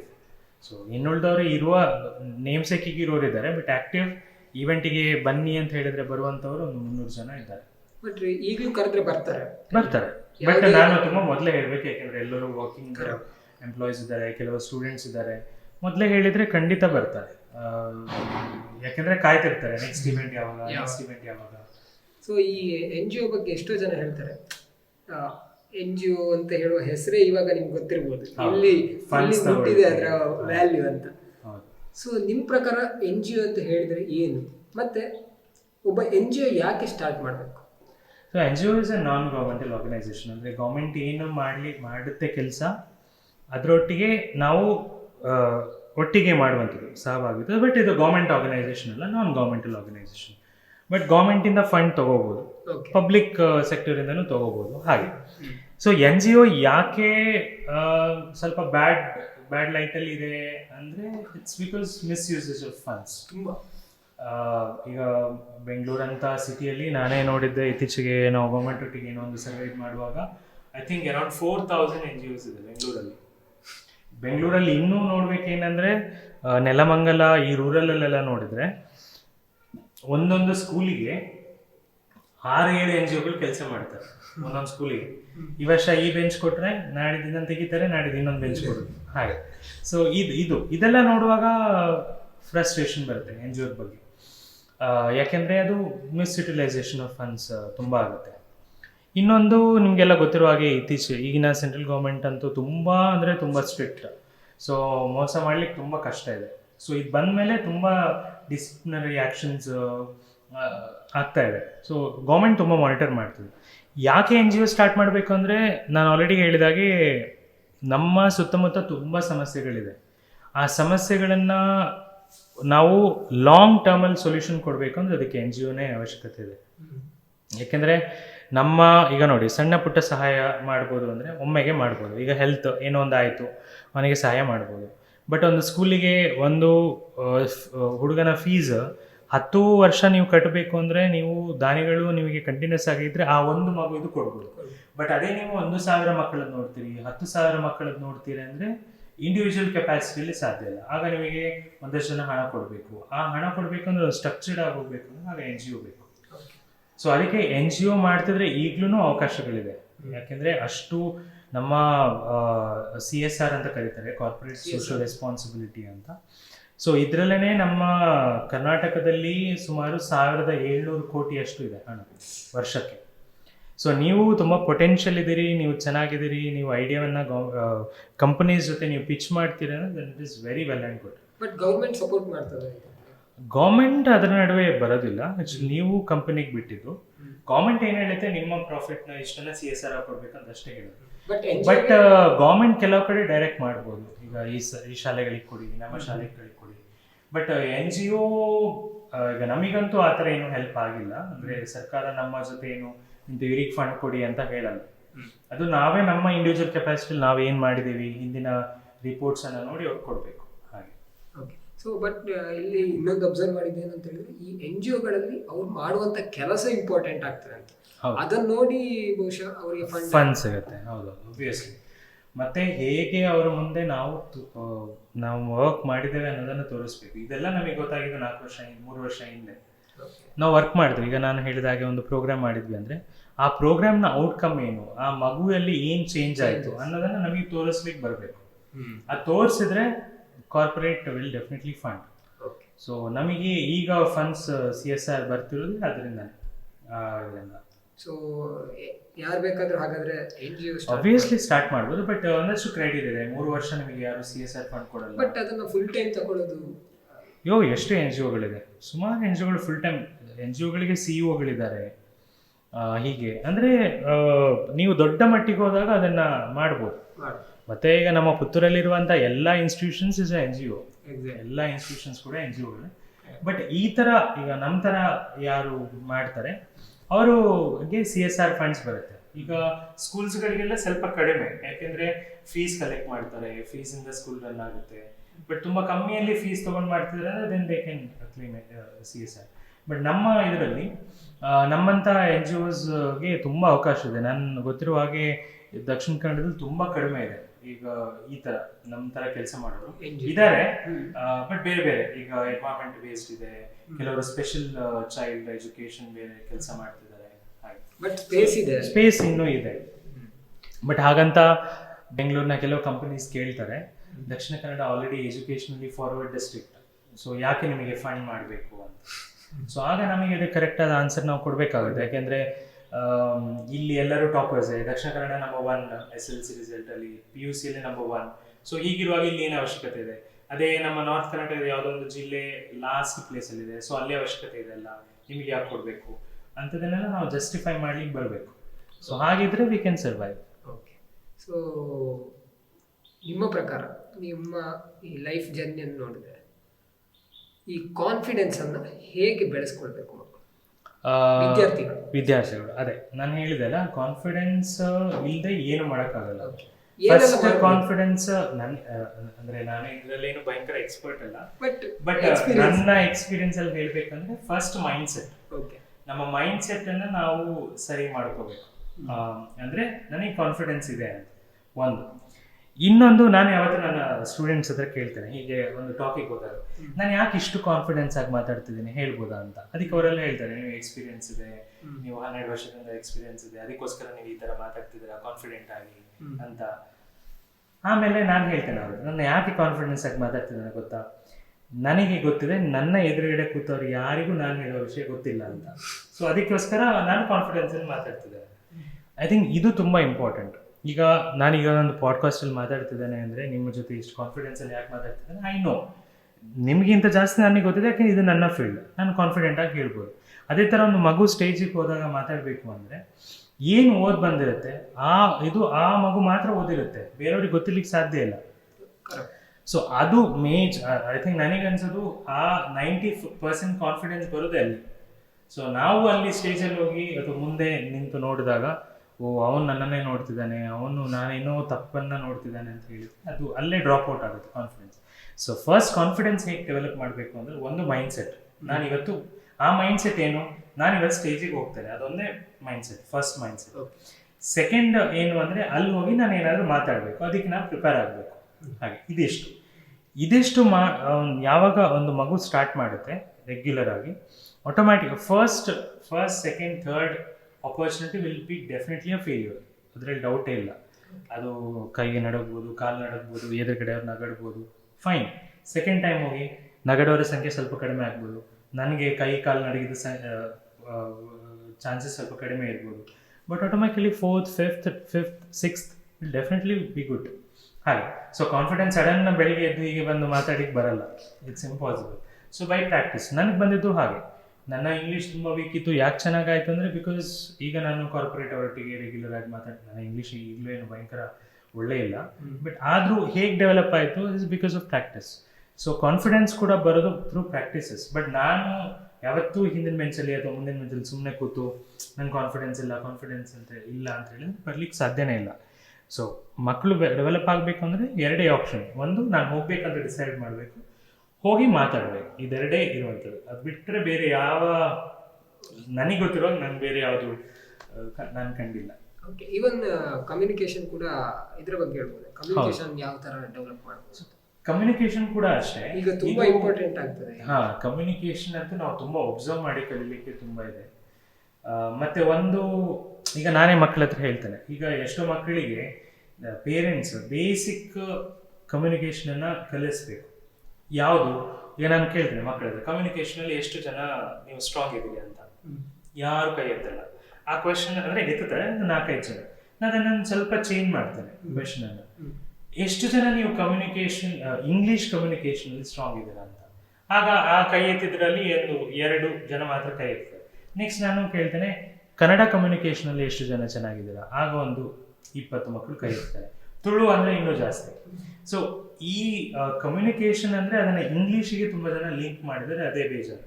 ಯಾಕೆಂದ್ರೆ ಕಮ್ಯುನಿಕೇಶನ್ ಅಂತ ಬಂದರೆ ಅದು ಇಂಗ್ಲಿಷ್ ಅಂತ, but English communication is also equally important. But ಕನ್ನಡದಲ್ಲಿ ಕಮ್ಯುನಿಕೇಶನ್ ಮಾಡ್ಲಿಕ್ಕೆ ಫಸ್ಟ್ ಬರಬೇಕಲ್ಲ, ಅದೇ ಬರಲಿಲ್ಲ ಅಂದರೆ ಕಷ್ಟ. ಈಗ ನಾನು ಕೆಲವೊಮ್ಮೆ ಮಕ್ಕಳು ಹತ್ರ ಹೀಗೆ ಅಥವಾ ಹೊರಗಡೆ ಮಾತಾಡಿದಾಗ, ಹಾಯ್ ಹೇಗಿದೆಯಾ ಅಂತ ಕೇಳಿದಾಗ ನಾನು ಚೆನ್ನಾಗಿದ್ದೇನೆ, ಅಲ್ಲಿಗೆ ಮುಗೀತು.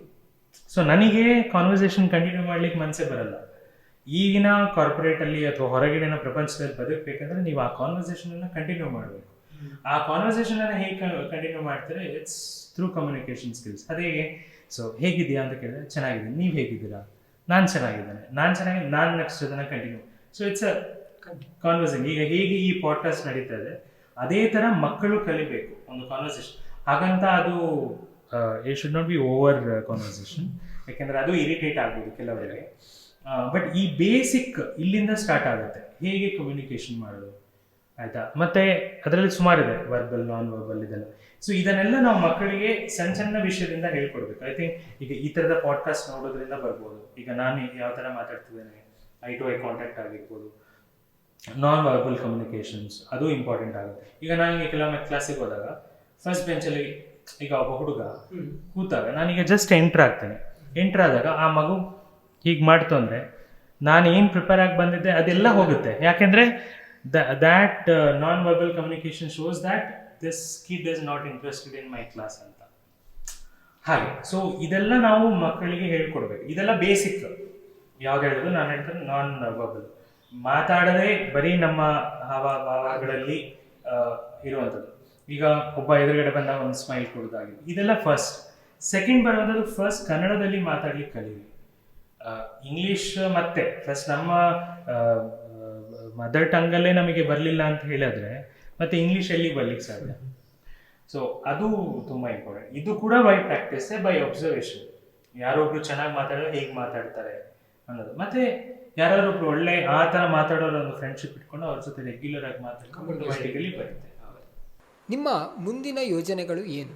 ಅದೇ ನಾವು 500 ರೂಪಾಯಿಂದ ಸ್ಟಾರ್ಟ್ ಮಾಡಿದ್ವಿ. ಈಗ ನಮ್ಮ turn over is around 1 crore. ಈಗ ಈ ವರ್ಷ ನಮ್ಮ 1 crore ಬಂದು ನಿಂತಿದ್ದೇವೆ. ಹೇಗೆ ಬಂತು ಅಂದರೆ ತುಂಬ ಸ್ಟ್ರಾಟಜಿಗಳು ಇತ್ತೀಚೆಗೆ 4 ವರ್ಷದಿಂದ ನಾವು ಮಾಡಿದ ಸ್ಟ್ರಾಟಜಿ. ಇನ್ನೂ ಬರುವಂಥ ಇದರಲ್ಲಿ ನಮ್ಮ ಫಿನಾನ್ಷಿಯಲ್ ಆಸ್ಪೆಕ್ಟ್ಸಲ್ಲಿ ನಾವು ಸ್ಟ್ರಾಂಗ್ ಆಗಬೇಕು. ಇನ್ನೊಂದು 5-10 ಇಯರ್ಸಲ್ಲಿ ನಾವು ಸ್ಟ್ರಾಂಗ್ ಆಗಬೇಕು. ಇನ್ನೊಂದು ಏನು ಅಂದರೆ, ನನ್ನ ದೊಡ್ಡ ಉದ್ದೇಶ ಏನು ಅಂದರೆ, ಈ ಆರ್ಗನೈಸೇಷನ್ ಸಸ್ಟೈನೇಬಲ್ ಆಗಬೇಕು. ಇದು ಶ್ರೀಶಾನಿಂದ ಮಾತ್ರ ನಡೆಯೋದು ಅಂತಲ್ಲ, it should run after Shreesha also. So ಆ ಥರ ಸಸ್ಟೈನೇಬಲ್ ಆರ್ಗನೈಸೇಷನ್ ಮಾಡಬೇಕು ಅನ್ನೋದು ನನ್ನ ಸೆಕೆಂಡ್ ಇದು. ಪ್ರೋಗ್ರಾಮ್ಸಿಗೆ ಬಂದರೆ ಅದೇ ನನಗೆ ಇನ್ನೂ ಲಾಂಗ್ ಲಾಸ್ಟಿಂಗ್ ಪ್ರೋಗ್ರಾಮ್ಸ್. ಈಗ ನಾವು ಈ ವರ್ಷದಿಂದ ಸ್ಪೋಕನ್ ಇಂಗ್ಲೀಷ್ ಕ್ಲಾಸಸ್ ಸ್ಟಾರ್ಟ್ ಮಾಡ್ತಿದ್ದೇವೆ. ಸರ್ಕಾರಿ ಶಾಲೆಯಲ್ಲಿ ಕನ್ನಡ ಮೀಡಿಯಂ ಕಲಿತ ಮಕ್ಕಳಿಗೆ ಇಂಗ್ಲೀಷ್ ಮಾತಾಡುವಾಗ ಆಗಬೇಕು. ಸೊ ಅದಕ್ಕೆ ಇಂಗ್ಲೀಷ್ ಕ್ಲಾಸಸ್ ಸ್ಟಾರ್ಟ್ ಮಾಡ್ತಿದ್ದೇವೆ. ಇನ್ನೊಂದು, ನಮ್ಮ ಹಳ್ಳಿ ಶಾಲೆ ಮಕ್ಕಳಿಗೆ ಕಲ್ಚರಲ್ಲಿ ಅವರಿಗೆ ಆಸೆ ಇರುತ್ತೆ, ನಾನು ಈ ಥರ ಮಾಡಬೇಕು ಅಂತ. ಹಾಗೆ ನಾವು ಲಾಸ್ಟ್ ಇಯರ್ ನಾವು ಪುತ್ತೂರಿನ BM ಶಾಲೆಯಲ್ಲಿ ಭರತನಾಟ್ಯ ಕ್ಲಾಸಸ್ ಸ್ಟಾರ್ಟ್ ಮಾಡಿದ್ವಿ, ಫ್ರೀ ಕ್ಲಾಸಸ್. ಒಂದಷ್ಟು ಇಂಟ್ರೆಸ್ಟ್ ಇರೋದು 15 ಹುಡುಗಿಯರು, ಪಾಪದ ಮಕ್ಕಳು, ಎಕನಾಮಿಕಲಿ ತುಂಬ ವೀಕ್ ಇರುವಂಥ ಸೆಕ್ಷನಿಂದ ಬಂದಂಥ ಮಕ್ಕಳು. ಸೊ ಆ ಮಕ್ಕಳಿಗೆ ನಾವೀಗ ಭರತನಾಟ್ಯ ಕ್ಲಾಸಸ್. ಸೊ ನನಗೆ ತುಂಬ ಖುಷಿ ಆಗುತ್ತೆ ಅವರು ಭರತನಾಟ್ಯ ಸ್ಟೆಪ್ಸ್ ಹಾಕುವಾಗ, ಏಕೆಂದರೆ ಅವರಲ್ಲಿ ಆ ಒಂದು ಎನರ್ಜಿ ಇದೆ, ಕಲಿಬೇಕಂತ ಅವ್ರಿಗೆ ಆಪರ್ಚುನಿಟಿ ಇರಲ್ಲ. ಸೊ ಇದನ್ನು ಸ್ಟಾರ್ಟ್ ಮಾಡ್ಬೇಕಂತ ಇದ್ದೇವೆ, ಕಲ್ಚರಲಿ ಅವರನ್ನು ಮೋಟಿವೇಟ್ ಮಾಡಿ ಮುಂದೆ ಬರುವ ಹಾಗೆ. ಮತ್ತೆ ಈಗ ನಾನು ಹೇಳಿದಂಥ FLN, ನಾವು ಮಕ್ಕಳಿಗೆ ಈ ಕನ್ನಡ ಓದ್ಲಿಕ್ಕೆ ಬರಲ್ಲ, ಕೂಡಿಸ್ಲಿಕ್ಕೆ ಬರಲ್ಲ, ಕಡಿಲಿಕ್ಕೆ ಬರೋದಿಲ್ಲ ಅಂತ ಹೇಳಿದ್ರೆ ಅವರಿಗೆ ತುಂಬ ಕಷ್ಟ ಇದೆ ಅಕಾಡೆಮಿಕಲಿ ಮುಂದೆ ಹೋಗೋದು. ಸೊ ಅದನ್ನು ತುಂಬ ಸ್ಕೂಲಿಗೆ ವಿಸ್ತರಣೆ ಮಾಡಬೇಕಂತಿದೆ. ಹಾಗೆ ನಮ್ಮಲ್ಲಿ ಈಗ ಆಲ್ರೆಡಿ ಒಂದು 3 ಎಂಪ್ಲಾಯೀಸ್, ಪರ್ಮನೆಂಟ್ ಎಂಪ್ಲಾಯೀಸ್ ಇದ್ದಾರೆ, 1-2 ಇಂಟರ್ನ್ಸ್ ಇದ್ದಾರೆ. ಸೊ ಇದನ್ನು ಇನ್ನೂ ಜಾಸ್ತಿ ಮಾಡಿ ನಮ್ಮ ರೀಚ್ ಇನ್ನೂ ಜಾಸ್ತಿ ಆಗಬೇಕು ಅನ್ನೋದು ನನ್ನ ಉದ್ದೇಶ. ಮತ್ತು ಅದೇ ನಮ್ಮ ದಕ್ಷಿಣ ಕನ್ನಡದಲ್ಲಿ FLNನಲ್ಲಿ ಮಕ್ಕಳ ಸಂಖ್ಯೆ ತುಂಬ ಜಾಸ್ತಿ ಇದೆ. 10,000ದಿಂದ ಮೇಲೆ ಮಕ್ಕಳು ಬೇಸಿಕ್ ಇಲ್ಲ ಅವರಿಗೆ. ಅವರು 4ನೇ 5ನೇ 6ನೇ ಕ್ಲಾಸಲ್ಲಿದ್ದಾರೆ. ಅವ್ರನ್ನ ಬಿಟ್ಟರೆ ಅವರ ಎಜುಕೇಷನಲ್ಲಿ ಅವರು ತುಂಬ ಬ್ಯಾಕ್ವರ್ಡ್ ಉಳಿತಾರೆ. ಸೊ ಅದಕ್ಕೋಸ್ಕರ ಎಲ್ಲ ಮಕ್ಕಳನ್ನು ತಲುಪಬೇಕು ಆದಷ್ಟು ಬೇಗ ಅನ್ನೋದು ಉದ್ದೇಶ. But it takes long time, immediately ಸಾಧ್ಯ ಇಲ್ಲ. ಬಟ್ ಅಂತೂ ದಕ್ಷಿಣ ಕನ್ನಡದಲ್ಲಿ ನಾವು ಜಾಸ್ತಿ ಕೆಲಸಗಳು ಮಾಡಬೇಕು ಅನ್ನೋದೇ ನಮ್ಮ ಉದ್ದೇಶ ಇನ್ ದ ಕಮಿಂಗ್ ಇಯರ್ಸ್. ಒಬ್ಬರಿಗೆ ಆಕಾಂಕ್ಷೆ ಸೇರಬೇಕು ಅಂತ ಇಂಟ್ರೆಸ್ಟ್ ಬಂದರೆ ಯಾವ ಥರ ಕಾಂಟ್ಯಾಕ್ಟ್ ಮಾಡ್ಬೋದು ಅಥವಾ ಹೇಗೆ? ಆಕಾಂಕ್ಷೆ ಸೇರ್ಬೇಕಂದ್ರೆ ಮೊದಲೆಲ್ಲ ನಾನು ಕರಿತಿದ್ದೆ ಬನ್ನಿ ಅಂತ. ಈಗ ನಮಗೆ ಜಾಸ್ತಿ ಜನ ಆಗಿದ್ದಾರೆ ವಾಲಂಟಿಯರ್ಸ್. ಸೊ ಈಗ ನಾವು ಕರೆಯಲ್ಲ. ಅವ್ರ ಇಂಟ್ರೆಸ್ಟ್ ಇದ್ರೆ ನಮ್ಮ ವೆಬ್ಸೈಟಲ್ಲಿ ವಿಸಿಟ್ ಮಾಡಿ, ಕೆಳಗಡೆ ವಾಲಂಟಿಯರ್ ವಿತ್ ಅಸ್ ಅಂತ ಆಪ್ಷನ್ ಇದೆ. ಸೊ ಅಲ್ಲಿ ಅವರು ಅಪ್ಲೈ ಮಾಡ್ಬೋದು. ಮತ್ತೆ ನಾವು ಸೀದಾ ತಗೊಳ್ಳಲ್ಲ, ಅವ್ರಿಗೊಂದು ಇಂಟರ್ವ್ಯೂ ಇರುತ್ತೆ. ಇಂಟರ್ವ್ಯೂ ಅವರು ಕ್ಲಿಯರ್ ಆದರೆ they can join us. But ಈ ವರ್ಷದಿಂದ ನಾವು ಅದನ್ನು ಕೂಡ ತುಂಬ ಸ್ಟ್ರಿಕ್ಟ್ ಮಾಡ್ತಿದ್ದೇವೆ. ಯಾವ ಥರ ಸ್ಟ್ರಿಕ್ಟ್ ಮಾಡ್ತಿದ್ದೇವೆ ಅಂದರೆ ಸ್ಕಿಲ್ ಸ್ಪೆಸಿಫಿಕ್ ಆಗಿ ತಗೊಳ್ಳುವ ಅಂತ ಯೋಚನೆ ಮಾಡ್ತಿದ್ದೇವೆ. ಅಂದರೆ ಇಲ್ಲಿವರೆಗೆ ನಾವು ಬಂದವರನ್ನೆಲ್ಲ ತಗೋತಿದ್ವಿ, ಇಂಟರ್ವ್ಯೂ ಅಲ್ಲಿ ಚೆನ್ನಾಗಿ ಮಾಡ್ತಿದ್ದಾರೆ ಅಂತ. ಇನ್ನು ಸ್ಕಿಲ್ ಸ್ಪೆಸಿಫಿಕ್ ಆಗಿ, ಯಾಕೆಂದರೆ ನಮ್ಮಲ್ಲಿ ಆಲ್ರೆಡಿ 300 ಜನ ಇದ್ದಾರೆ, ನಾವು ಅವ್ರಿಗೇನೆ ಕೆಲಸ ಕೊಡಬೇಕು, ವಾಲಂಟಿಯರಿಂಗ್ ಆಗಬೇಕು. ಅದರೊಟ್ಟಿಗೆ ನಾವು ಇನ್ನಷ್ಟು ಜನ ತಗೊಂಡು ಮಾಡ್ಲಿಕ್ಕೆ ಕಷ್ಟ. ಸೊ ಅದಕ್ಕೆ ಈ ಒಂದು ಚೇಂಜಸ್ ತರ್ತಿದ್ದೇವೆ. ಬಟ್ ಇಂಟ್ರೆಸ್ಟ್ ಯಾರಾದಿದ್ರೆ ಡೆಫಿನೆಟ್ಲಿ ಅಪ್ಲೈ ಮಾಡ್ಬೋದು. ಬಟ್ ನಾವು ಓಪನ್ ಆಗಿ ಎಲ್ಲೂ ಕಾಲ್ ಫಾರ್ ಮಾಡಲ್ಲ, ವಾಲಂಟಿಯರ್ಸ್ ಬೇಕು ಬನ್ನಿ ಅಂತ. ಮೊದಲೆಲ್ಲ ಮಾಡ್ತಿದ್ವಿ, ಈಗ ಮಾಡ್ತಿಲ್ಲ. ವೆಬ್ಸೈಟಲ್ಲಿ ಅಪ್ಲೈ ಮಾಡ್ತಾರೆ, ನಾವು ನಮ್ಮ ಇಂಟರ್ವ್ಯೂ ಟೀಮ್ ಇದೆ, ಅವರು ಅದನ್ನು ತಗೋತಾರೆ. ಅದೇ ಕಂಟಿನ್ಯೂ ದ ಪ್ರೊಸೆಸ್. ಇಷ್ಟೊತ್ತು ಆಕಾಂಕ್ಷ ಚಾರಿಟೇಬಲ್ ಟ್ರಸ್ಟ್ ಬೆಳೆದು ಬಂದ ದಾರಿಯ ಬಗ್ಗೆ ಆಗಿರ್ಬೋದು, ಅಥವಾ ಜೀವನದ ಪಯಣದ ಬಗ್ಗೆ ಆಗಿರ್ಬೋದು, ಶಿಕ್ಷಣದ ಬಗ್ಗೆ ಆಗಿರ್ಬೋದು, ವಿದ್ಯಾರ್ಥಿಗಳ ಬಗ್ಗೆ ಆಗಿರ್ಬೋದು, ಹೀಗೆ ಬೇರೆ ಬೇರೆ ವಿಚಾರಗಳನ್ನು ನಮ್ಮ ಜೊತೆ ಹಂಚಿಕೊಂಡಿದ್ದೀರಿ. ಹಾಗಾಗಿ ಸಮಯ ನೀಡಿ ಬಂದದ್ದಕ್ಕಾಗಿ ತುಂಬು ಹೃದಯದ ಧನ್ಯವಾದಗಳು. ಆಕಾಂಕ್ಷ ಚಾರಿಟೇಬಲ್ ಟ್ರಸ್ಟ್ ಇನ್ನಷ್ಟು ಎತ್ತರಕ್ಕೆ ಬೆಳೀಲಿ, ಜೊತೆಗೆ ಒಂದಿಷ್ಟು ವಿದ್ಯಾರ್ಥಿಗಳಿಗೆ ಇದರಿಂದ ಸಹಾಯವಾಗಲಿ ಅಂತ ಹೇಳಿ ಆಶಿಸ್ತೇನೆ. ನಮಸ್ಕಾರ, ಧನ್ಯವಾದ. ಥ್ಯಾಂಕ್ ಯು ತುಂಬ ಈ ಆಪರ್ಚುನಿಟಿಗೆ. ಆ್ಯಂಡ್ ಈ ಪಾಡ್ಕಾಸ್ಟ್ ಇನ್ನೂ ಒಳ್ಳೊಳ್ಳೆ ಜನರನ್ನು ಕರ್ಕೊಂಡು ಬಂದು ಇನ್ನೂ ಬೆಳೀಲಿ ಅಂತ ಹೇಳ್ತಾ ಇದ್ದೀನಿ. Thank you so much.